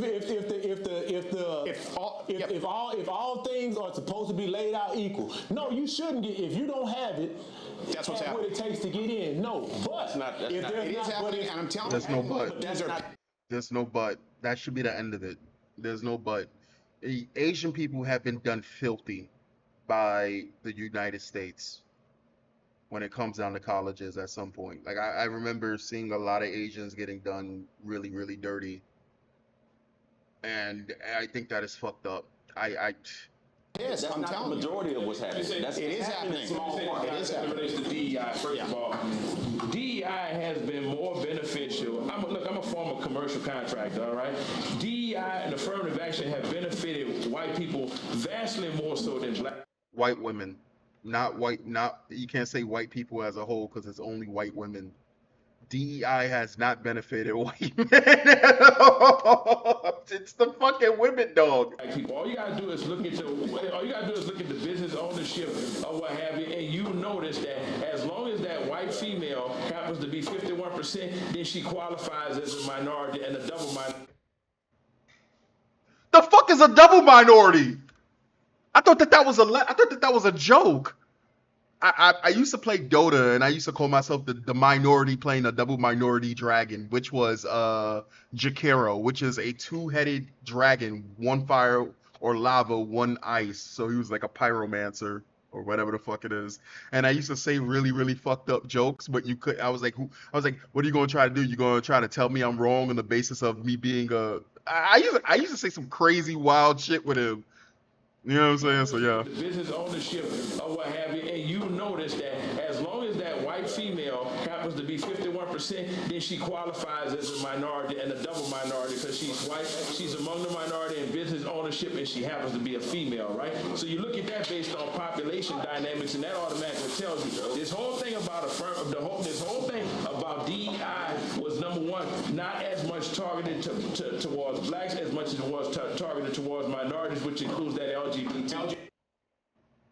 I wonder if Steven Crowder, how he's gonna respond to that. If Steven Crowder knows his shit, he should respond to that. He should actually respond to that positively because that man's not lying on that. Again, the ones who have benefited the most from DEI is not blacks. It's white women. And I mean, you got other groups. I don't know which other groups has done more, but it's not blacks. It's not blacks. Now you do have people who are adjacent to blacks, like Joy Reid, fucking Tether, who she is a DEI affirmative action connoisseur, and you can tell by the Craftsman work, it ain't very good. Towards blacks as much as it was targeted towards minorities, which includes that LGBT, I agree. Right? So when we talk about that, we need to really deal with the real problem. And as it relates to the riots, let me tell you something right now. Listen, in the black community, I'll be the first to acknowledge, we do have intractable problems that are not going to be solved in one conversation. But what I'm going to say about that, as well as the reason why the black community becomes so infuriated, all right, is when you see gross negligence of justice or misjustice happening and nobody does anything. When this guy kneeled on this man's neck, was going back to George Floyd. He had me in the first half. This man had me in the first half. God damn it, man. I don't give a shit about George Floyd. The cop was a piece of shit. Shouldn't go to jail. I don't know if he killed the guy. I believe that it was based on asphyxiation. George Floyd died of a fentanyl overdose. That's what I'm led to believe. I don't give a shit about George Floyd. Again, the cop was a piece of shit. He should serve some time, but he shouldn't have the book thrown at him. Neither should fucking Daniel Penny. You know what I'm saying? Shit like that. The guy had me in the first half. I'm just gonna sit there and say that one more time. He had me in the first half. Look, if he had done something when he was subdued and on the ground, what was the real reason for kneeling on his neck except to inflict fatal harm? What was it? I can tell you exactly what it was, and I can tell you why you're not recognizing the problem. Because the opinion polls, and I'm not saying right or wrong, the opinion polls have changed on George Floyd since I last spoke with you. You know why? Why? All the body cam footage came out.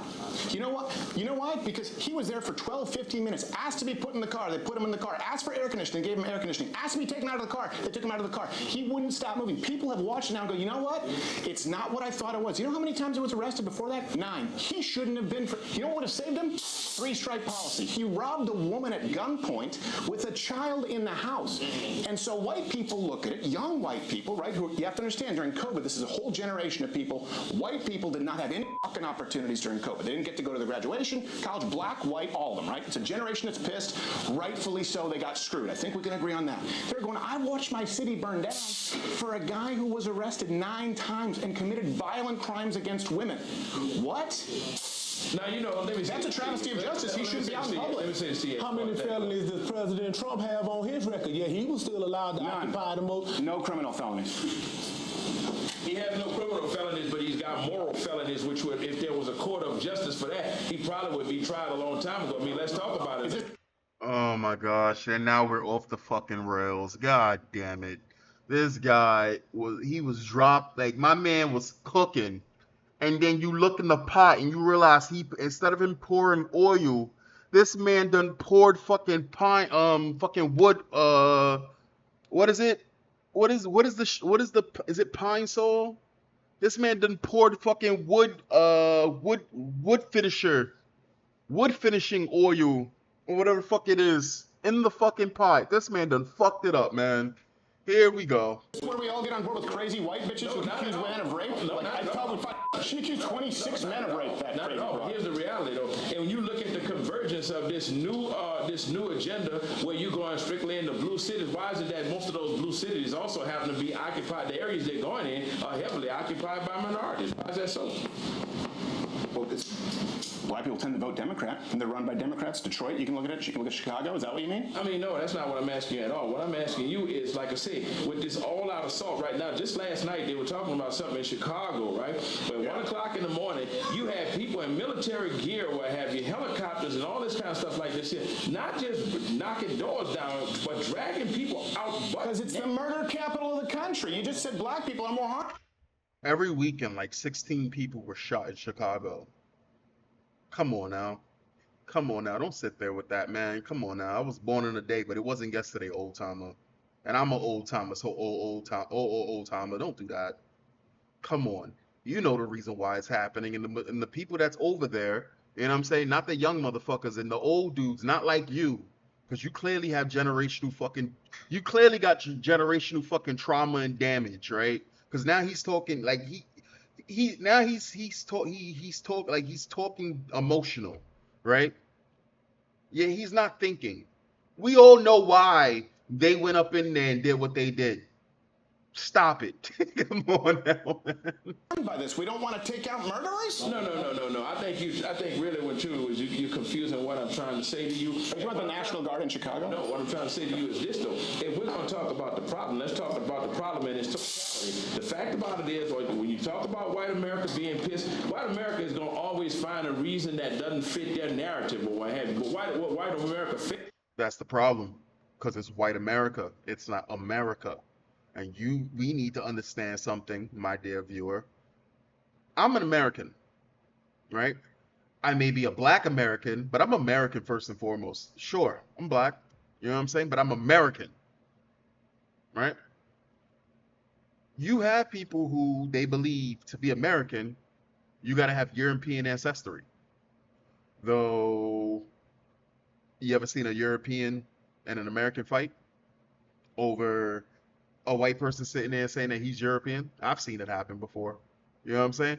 So for America to exist, it's just like, black Americans, I don't have no ties to Africa.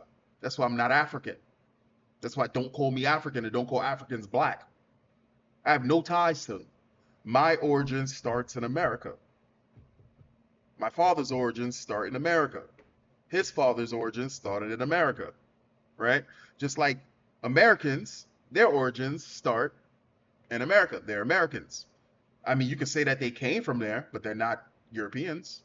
Or they probably got some DNA from there, but they're not Europeans. They're not Africans. I mean, I'm not African. You get what I'm saying? Again, the problem is white America is going to have a problem with it. And that sucks. But it is what it is.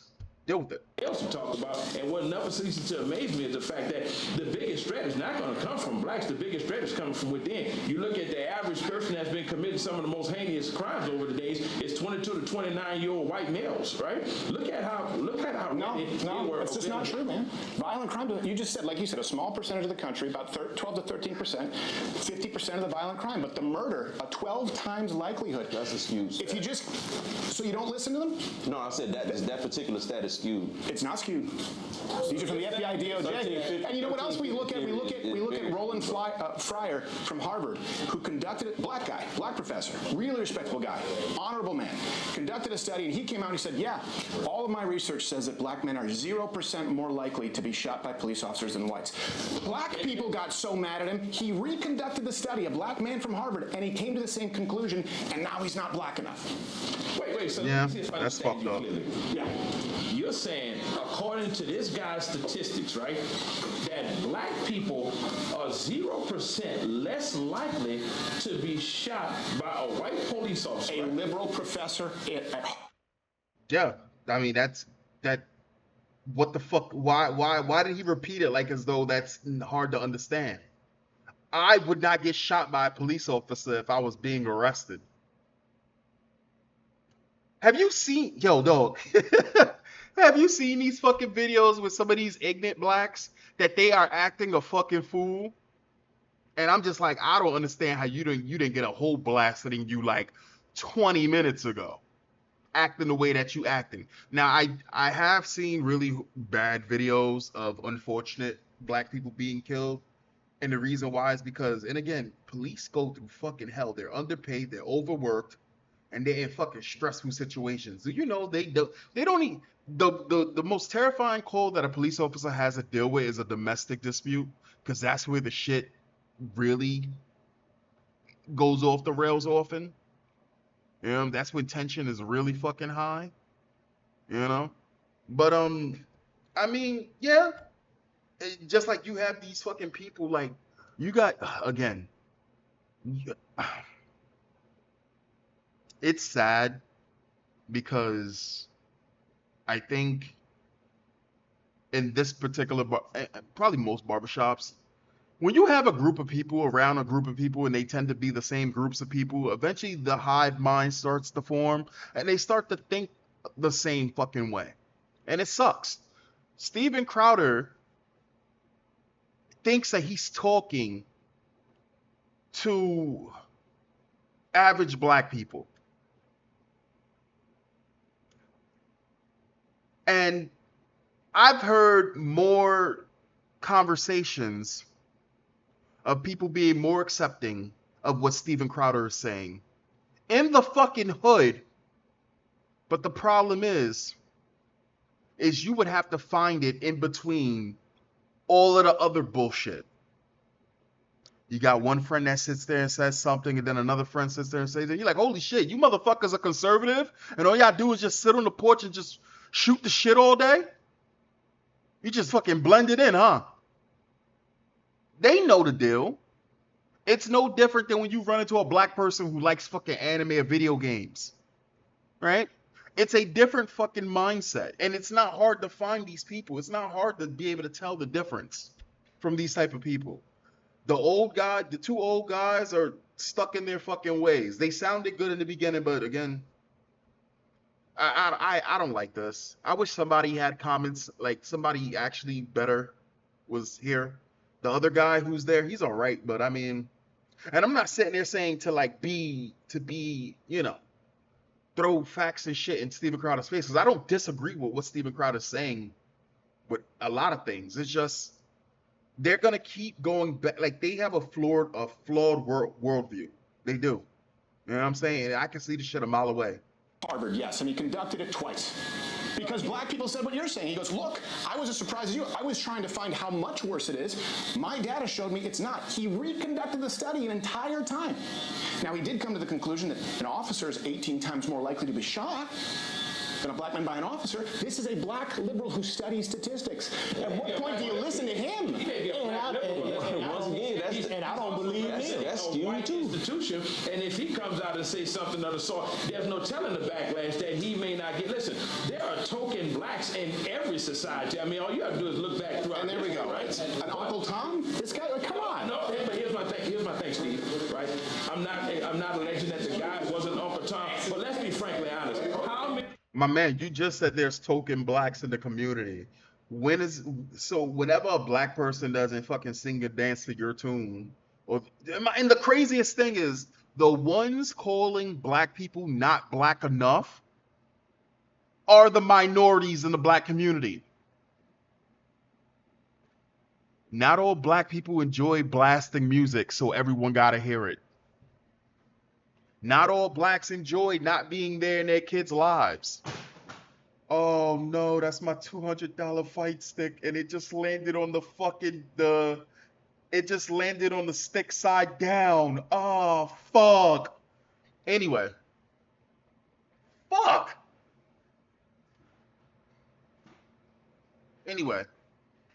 Not all fucking, like, you know what I'm saying? They're the minority. Like, not all fucking black people are easily prone to fucking violence. You know? They're the fringe minority of all of these fucking groups, but they're the first ones to sit there that whenever you push their shit in, they're the ones talking about, you have the same skin color as me.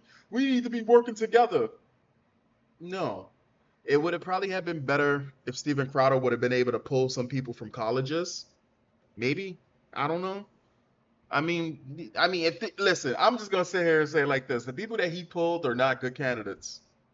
They're not bad people. They just Probably need another mind in there to be like, yeah, you guys fall into the stereotypical projection. Like, see, I'll do the same shit here, what they're doing, but I don't fucking sit there and deflect. I'll just hold the mirror up and be like, look, I accept everything you say.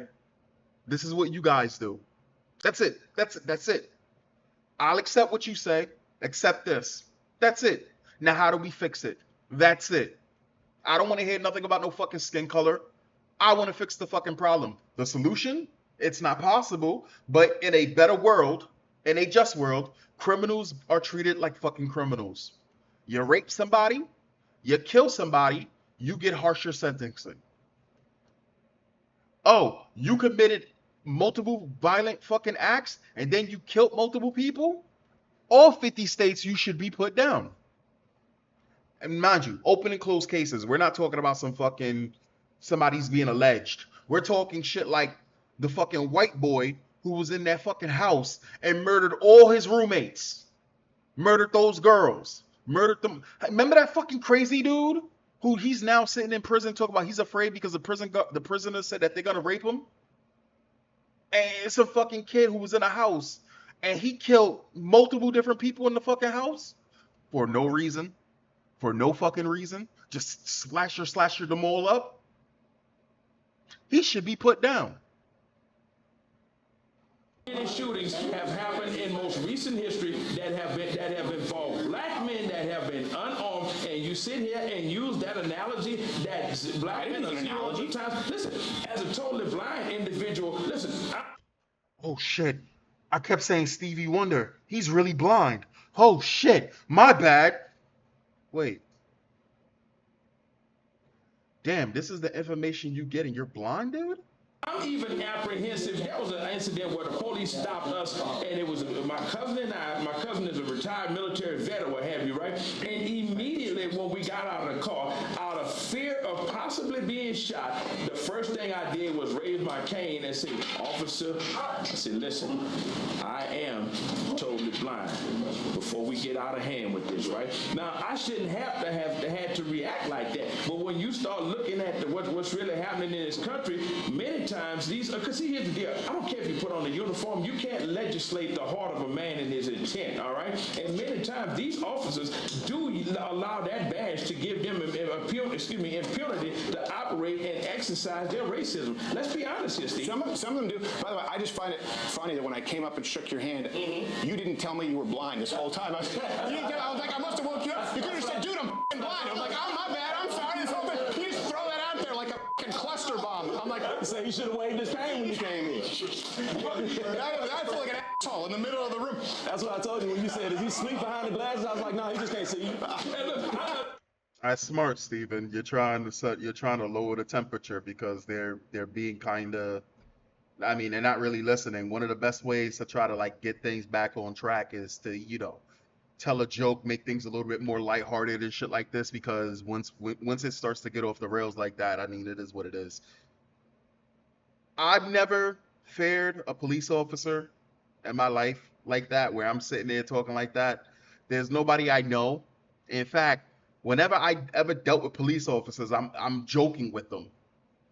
You know what I'm saying? Except for that one fucking time where I was dealing with a fucking mentally ill individual, and I said the guy was fucking mentally ill, and the police officers are sitting there like, "Oh, you can't say that." And I said, "I tell you what, the next time they want to have a fucking riot and they're talking about bash police officers in the head and all of this shit, maybe I won't sit there and say, no, that's fucking crazy and stupid. Maybe just like I can't sit there and tell that the guy who's mentally ill is mentally ill, maybe I just won't be able to tell what's right from what's wrong. If you sit here defending a mentally ill person, you're the same type of fucking person sitting there, oh, is there right to attack us? Fuck, you know what I'm saying? Like, just stupid shit. But then again, I was in New York City at the time, so take that as you will. I thought you were making a shit joke. I said, "Oh my God, here's this condescending asshole here." It's okay. He forget he's blind sometimes. I had no idea. No, man, but I agree. You can't legislate what's in a man's heart. Yeah. But you can't throw out everything. You can't go, that stat skewed. That black guy from Harvard who was always a liberal who did it twice, it's skewed. You can't throw it out. How often do you see black police killing unarmed white people? Never. Actually, how often do you see that? How often do you see that? Well, I tell you, actually, this. Somebody said very likely. Actually, now that I think about it, I don't think I've ever seen that. Hold on. How often do you see that? How often do you see that on white people? Never. Actually, how often do you see that? How often do you see that? Very rarely. Actually, the stats show that when you're dealing with armed white people versus black armed people, white armed people are more likely to be shot by the cops than black. White armed people are more likely to kill police officers. Like what happened in Kansas where those 5 police Let's call the officers stats a wash on that. Here's what I do know. Everyone wanted the body cam footage, and I agree. I was like, we should have body cam footage. We should have accountability for police officers, right? And we were to believe after the era of, remember, we went through Trayvon Martin, Tamir Rice, Mike Brown, obviously George Floyd. There were so many that you could use as examples.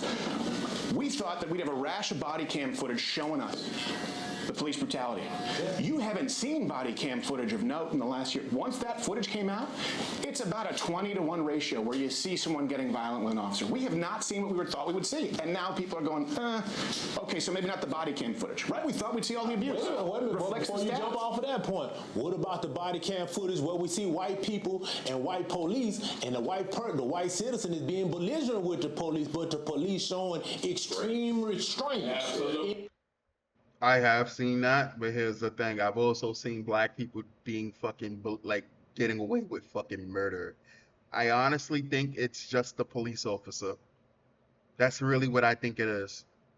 I think it's just the police officer because I've seen videos of white people attacking police officers, punching them and shit like this. They don't get shot. I've seen blacks doing the same thing. They don't get shot. And I've also seen 2/4 of that same energy, and they get the whole squad airing them out. So, again, this is a misnomer. Is that the right fucking word? Misnomer, whatever the fuck it is. This is a mute point, whatever. Dealing with that person, whereas black people will reach for your wallet, bow, you get shot. I got a phone in my hand, bow, you get shot. And I'm not doing anything, bow, you get shot. The stats don't reflect it. But white people are being killed in record numbers right now, and they're pissed. And if you keep just not listening to them, look, like you said, white people in the majority of this country, you have young white people who are getting more and more mad. I'm just telling you the truth. What they mad? They're mad because this thing. Here's why.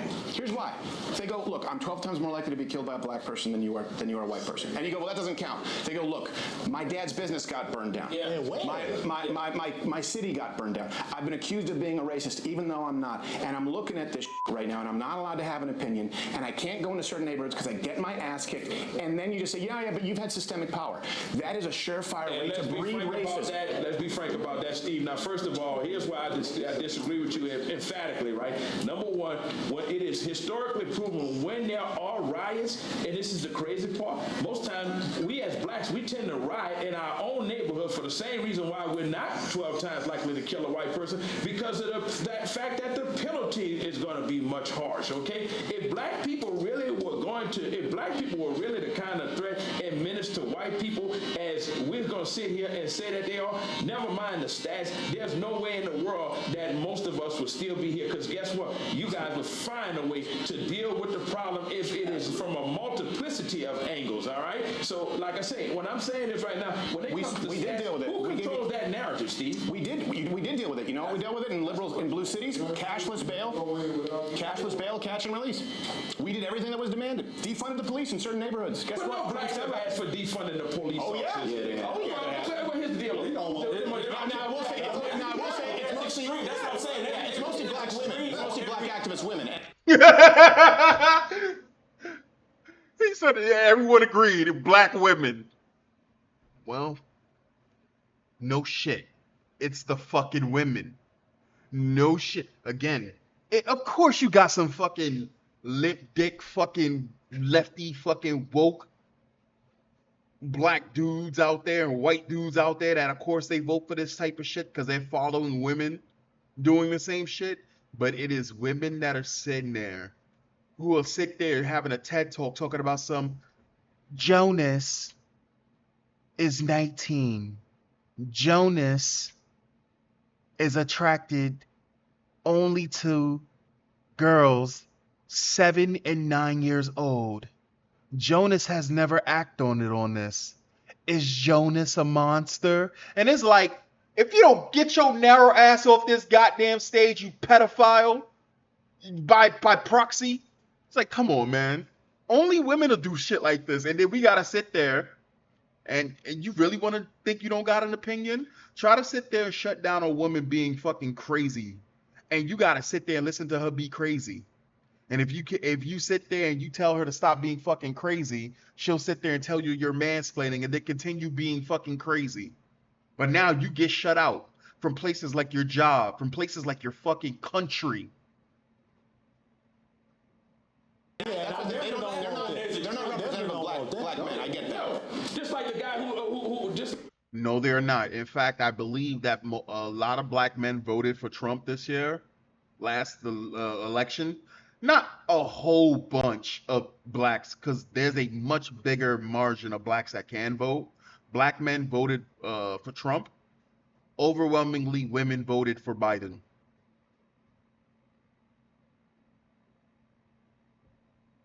Like the guy who killed the lady on the bus that you were talking about earlier, right? He doesn't represent black America and what he did. I mean, listen. Here's where he does. Just listen to me here. Here's where he does.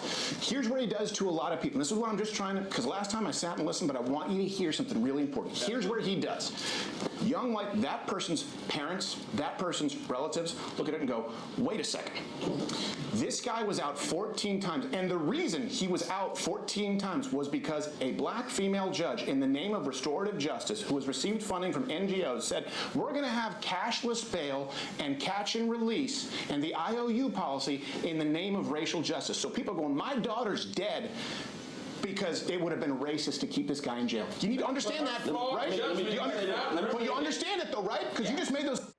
No, what I understand is a woman who's a batshit insane person allowed a batshit insane person out on the street, and that batshit insane person killed somebody. Maybe we shouldn't allow activist judges to be the ones to allow batshit crazy people out on the street because they're batshit crazy. Maybe we should treat the mentally deranged and criminals together as the batshit deranged and criminals. How does that represent blacks when you have whites that don't even go to jail? Like what was the shit that happened where you had a white girl who was a lawyer and she firebombed the police car? I don't know if police were in it, but she firebombed the police car, and I think they gave her a slap on the fucking wrist after all this fucking time. I think she got. I noticed she got in trouble, but she was like crying or some shit, and then she got off. You know what I'm saying? Or perfect example.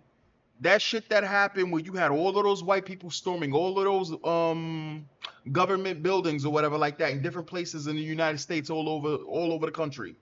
None of those guys stayed in jail, and they're multiple offenders. And during those riots, they got violent. Now understand, luckily no one fucking died, though we do know people died during the fucking riots and it was fucking terrible. But again, that's not representative of all whites. We know that I know, because I can't speak for everyone, I know that not all white people are fucking crazy anarchists and shit like that. Same judgments about people who existed 150 years ago. Yeah, but this is someone's sister. Her flawed judgment does not represent the opinion of black people, number one. There you go. Okay, it represents a systemic correction. Well, let's talk about systemic correction. And you know what the problem really is? When you defund our opportunities to provide adequate psychiatric and institutionalization for those kind of people, that wouldn't have happened. Because let me tell you something, even as a black person, as a judge, if you come before me 11 times with all of the information that you provided me with, you know what, before I release you, you know what, I'm going to have you committed to an institution, because number one, the greater good is for me to preserve public integrity, and that's on both sides of the spectrum. I don't give a damn if you're black or white. Why do you think they're not committing him to an institution? Because there's no funding available. No, they were shut down in the name of restorative racial justice. And that's why he wasn't institutionalized. And his family. Dog, there's mentally ill people of all skin tones that are being released back onto the street because they claim that they're not mentally well. And they released them because all the asylums are closed. What are we talking about right now, my dude? His family should have pushed been in against it prison. too. His family pushed against it in certain like they were. There's certain some of them cases where they were in court. His family was saying, "Don't put him in there." I know. And who gives a shit? But I'm just saying that's part of it. But when you only include the part that says the judge, you're not giving the whole story, and that's what media ends up doing. That creates these tensions in people. They straw man's conversations and only tell part of it. It's not the tension is there. That's what I'm trying to tell you. The tension is already there. White people are afraid to go in black neighborhoods because So should black people be afraid to go to school because a white person go come shoot the school up? Because every time we see that, that's what keeps happening. It's not even close. Church. But now you're going to ignore. Now you're going to ignore that. I'm scared to go to church. You scared to go to church, but you sit in the barber shop with almost 12 black men. Come on, Steve. Now let's be realistic. Who do you think's more at risk sitting down right here? Exactly. He know he's not in danger around us. No, I'm much more risk. We don't do that. And here's the irony. You know, I just watched my friend die, right? Steve, let me say this. Know what bothers me about white people, and this is kind of everything. No, not everything. Not everything. What did he say? About white people, and this is kind of everything. No, not everything. What the fuck did he say? What did he say? He said, got good hair. What did he say? You know, I just watched my friend die, right? Steve, let me say this. Know what bothers me. That's actually kind of sad because Steven Crowder just said, I just watched my friend die. And that's fucking terrible. That is terrible. It's terrible. I could only imagine that's the reason why Steven Crowder is probably a little bit more forceful than kind of the way that he's always been. He seems to be a little bit different, more direct now. It's terrible. About white people, and this is kind of everything. No, not everything. Not everything. Damn it.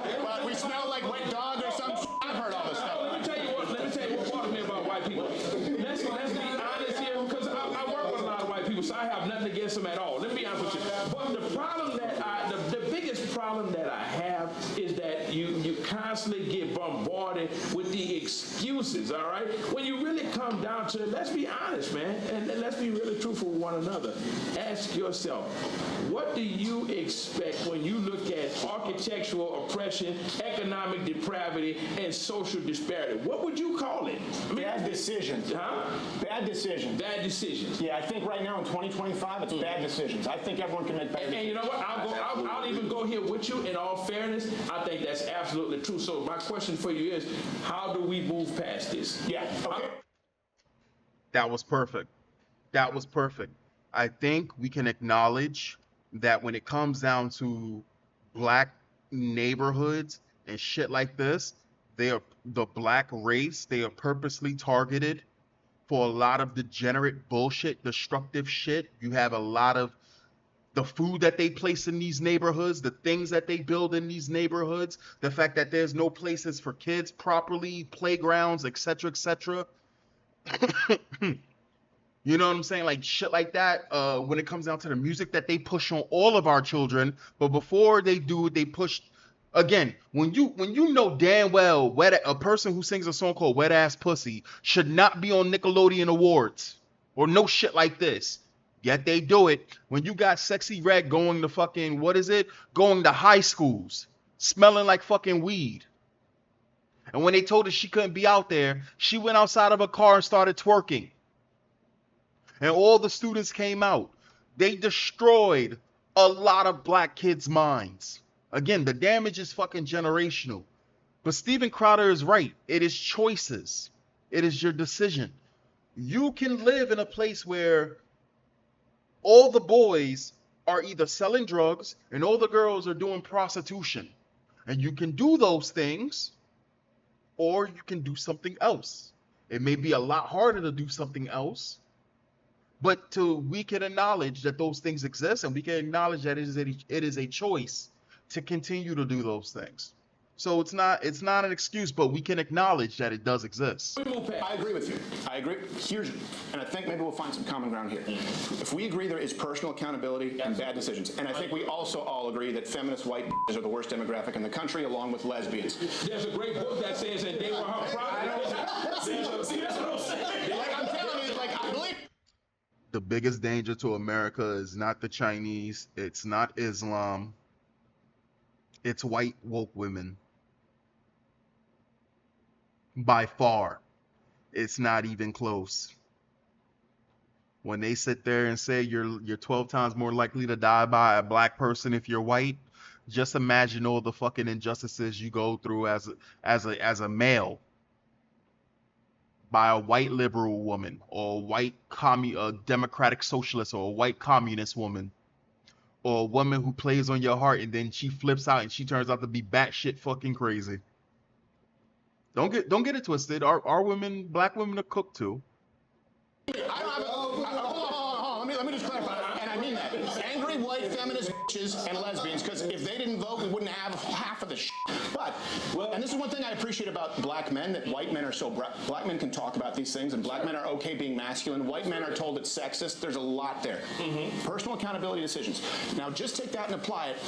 What you kind of just did here is you blamed white people, without realizing it, for systemic discrimination, and that removes autonomy from a white person to be accountable and also rewarded for their good decisions. So if we agree it's bad decisions, personal accountability, we'd all be against reparations, and we'd all be against the criminal justice reform. I'm definitely for reparations. I'm for reparations. See, that to me, you said excuse. Yeah. That sounds like an excuse to me. You ain't paid me back. You ain't paid me for what you owe me. It's what did I take from you? You can't start another bill until you pay this old bill. What did I take from you? You didn't take your ancestors. But you just said you.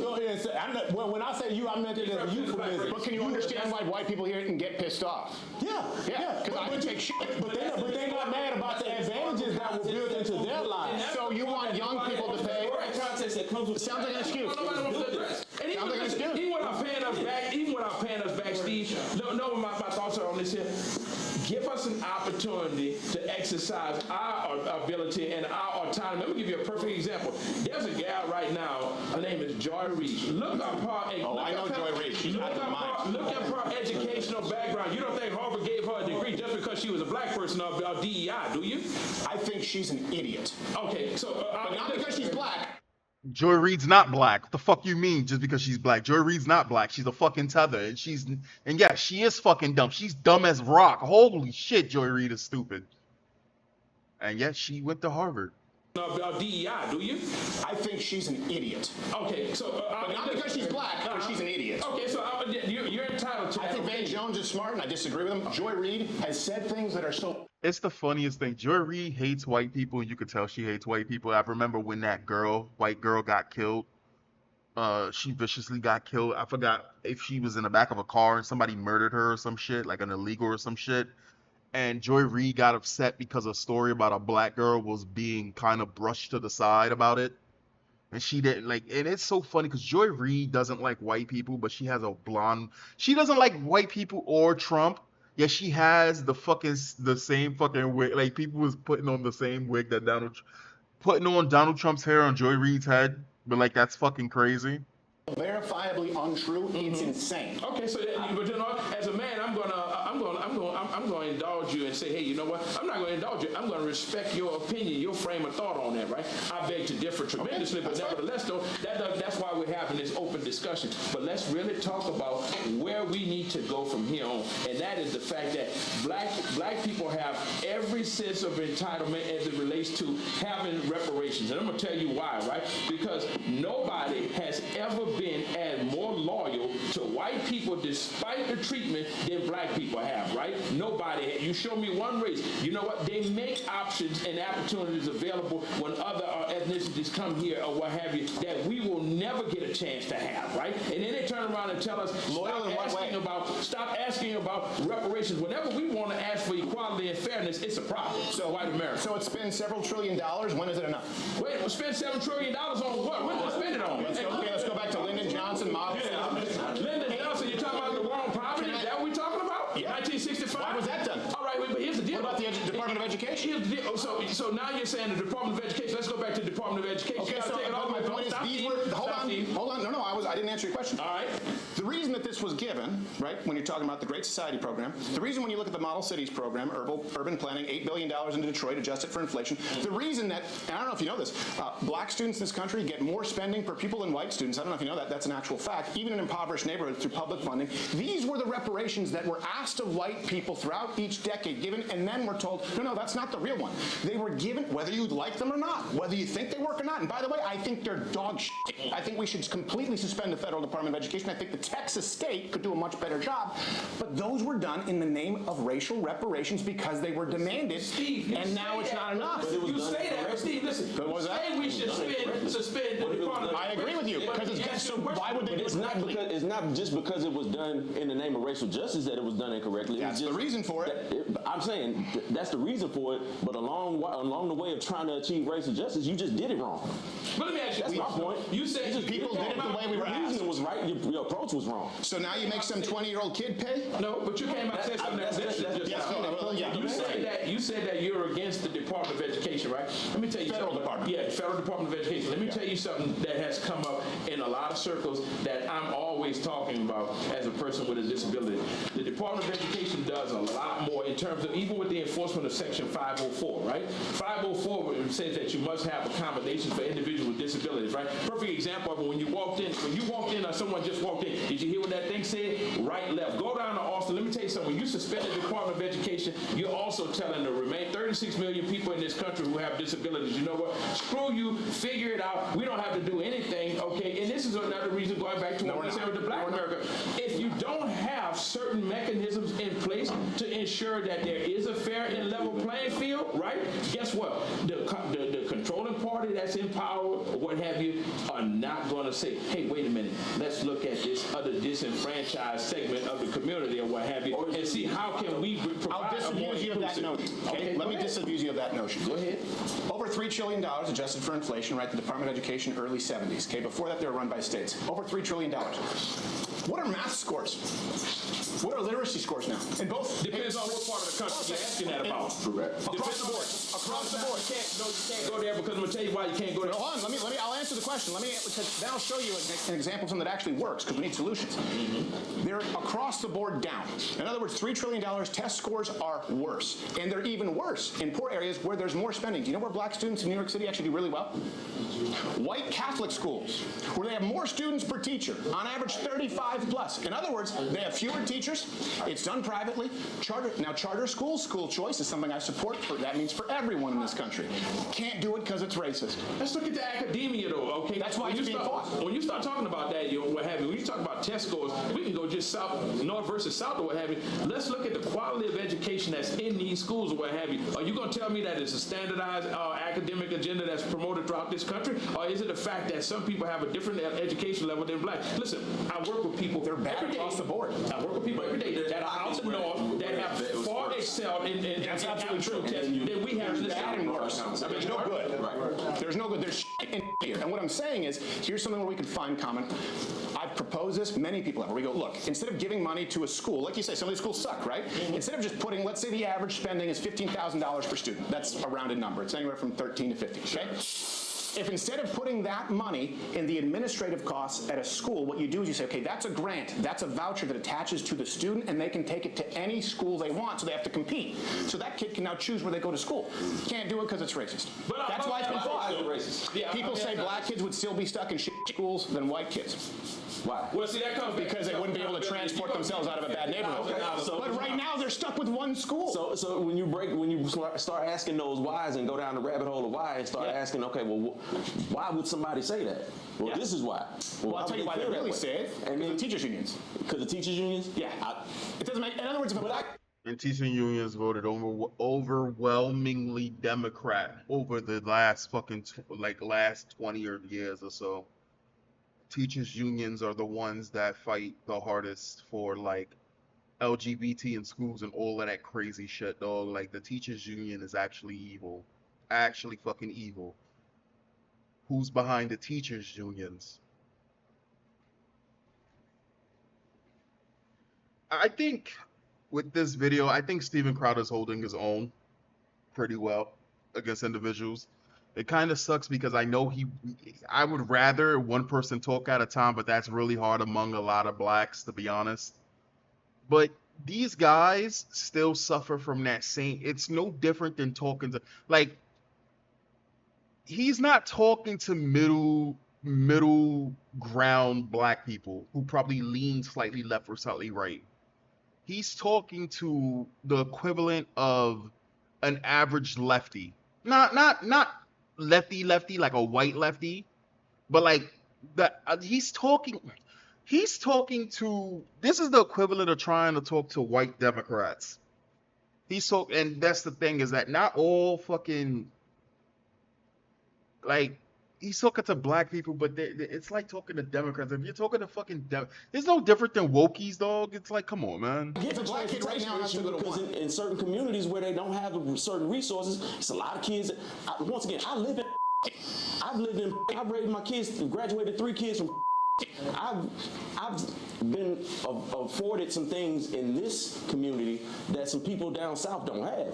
Yeah, right. That's a fact. And some of these school events, I'm questioning them, like, how the hell y'all expect us to have jobs and still transport these kids to and from these events all throughout the day?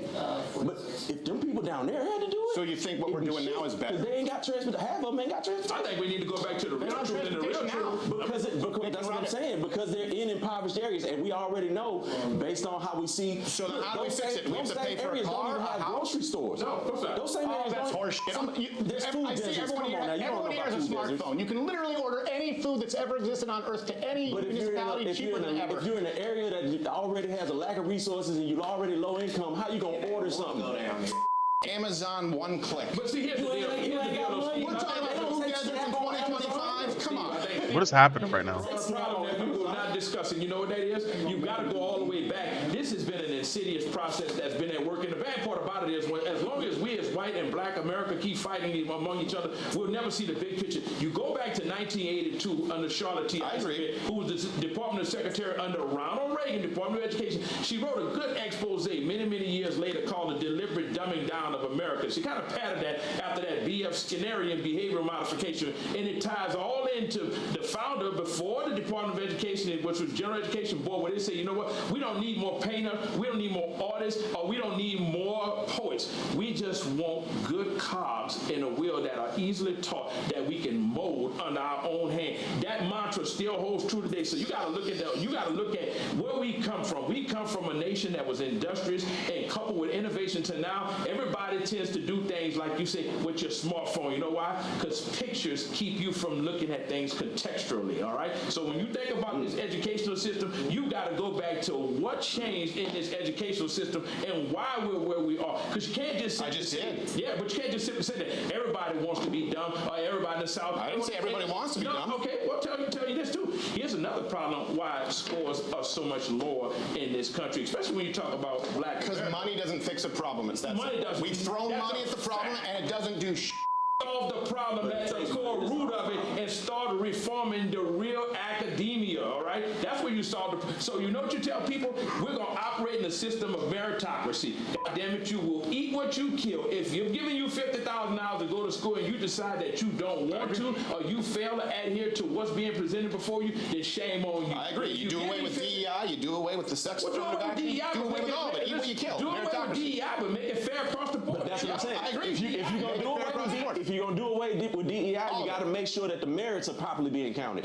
Because the reason why DEI was invented, reason why affirmative action was invented, is because you'd have 2 qualified candidates, same qualifications, but one would get in strictly because his name was Johnny and the other one's name was Jamal. Well, we're going to take Johnny.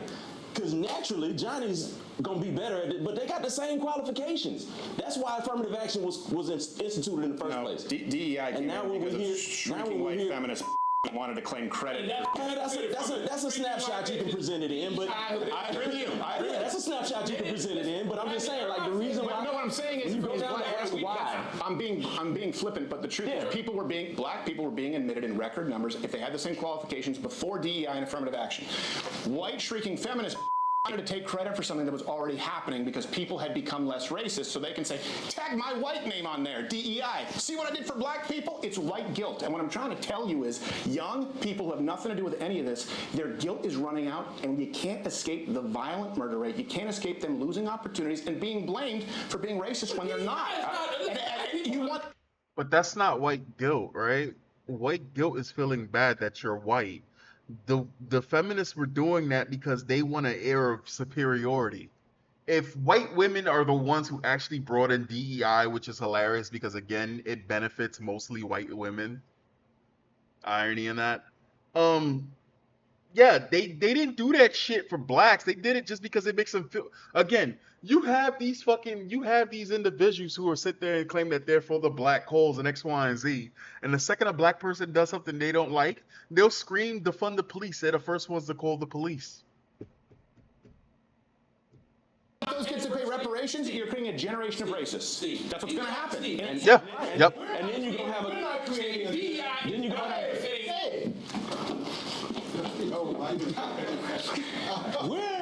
We as a black community, we're not creating a generation of racists. You know who's creating that generation of racists? Those older white people are feeding that into their kids. See, all white people are not racist. I don't believe that. No, of course not. But the ones that come from families that have that inherent gene or trait in them, they're passing that on.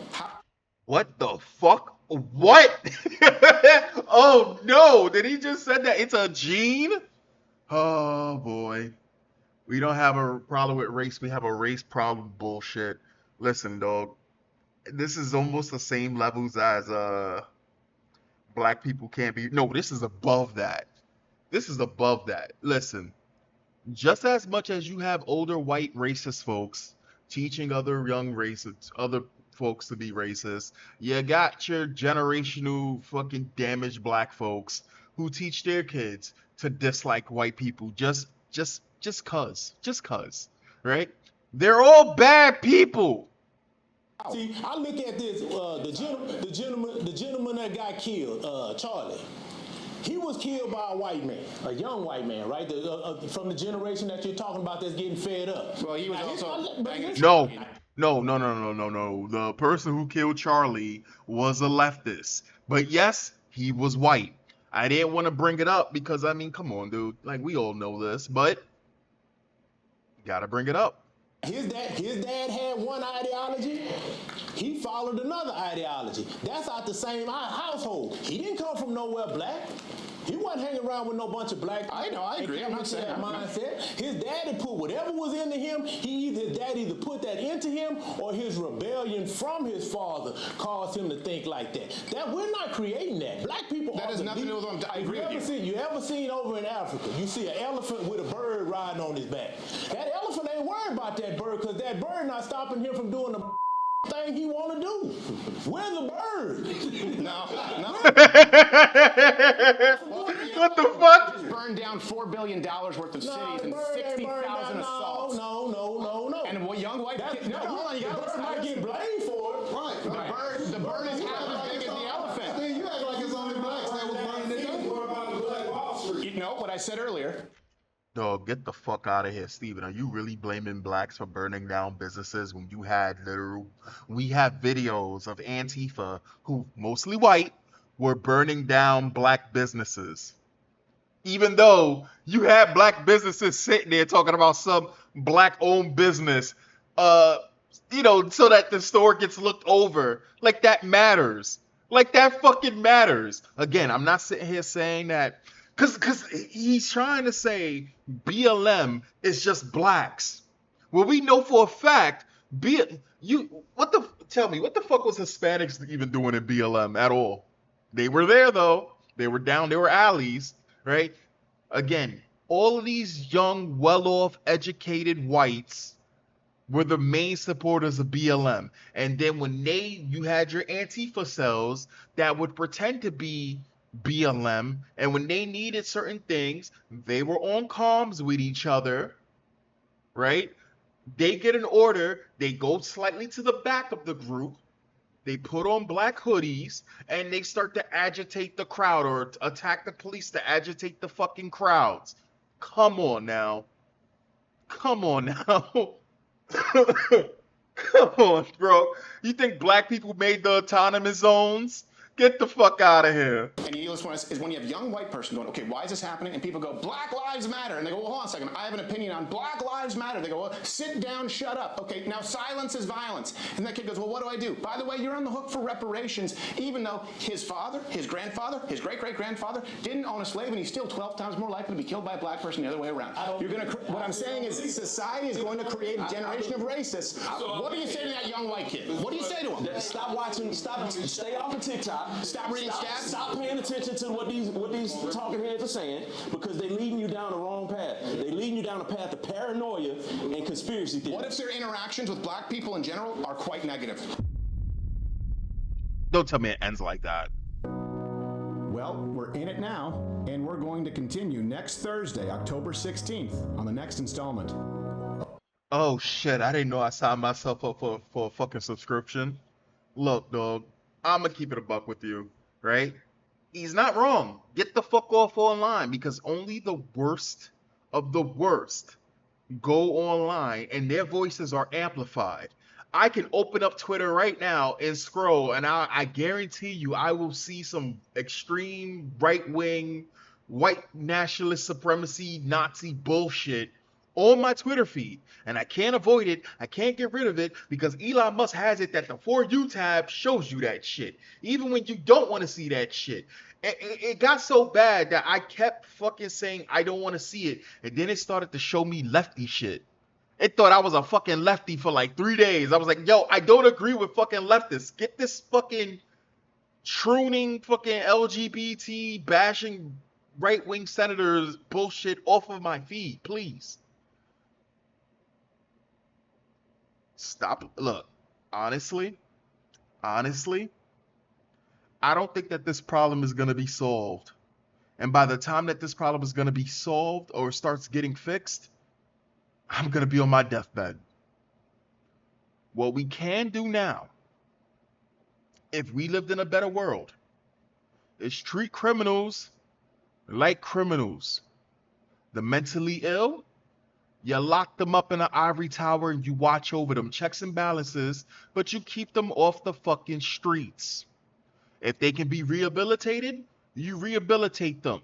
But if they are a danger or they have done dangerous things, to some extent, they don't ever get back on the streets. The black community will fix itself when the young motherfuckers get off the streets.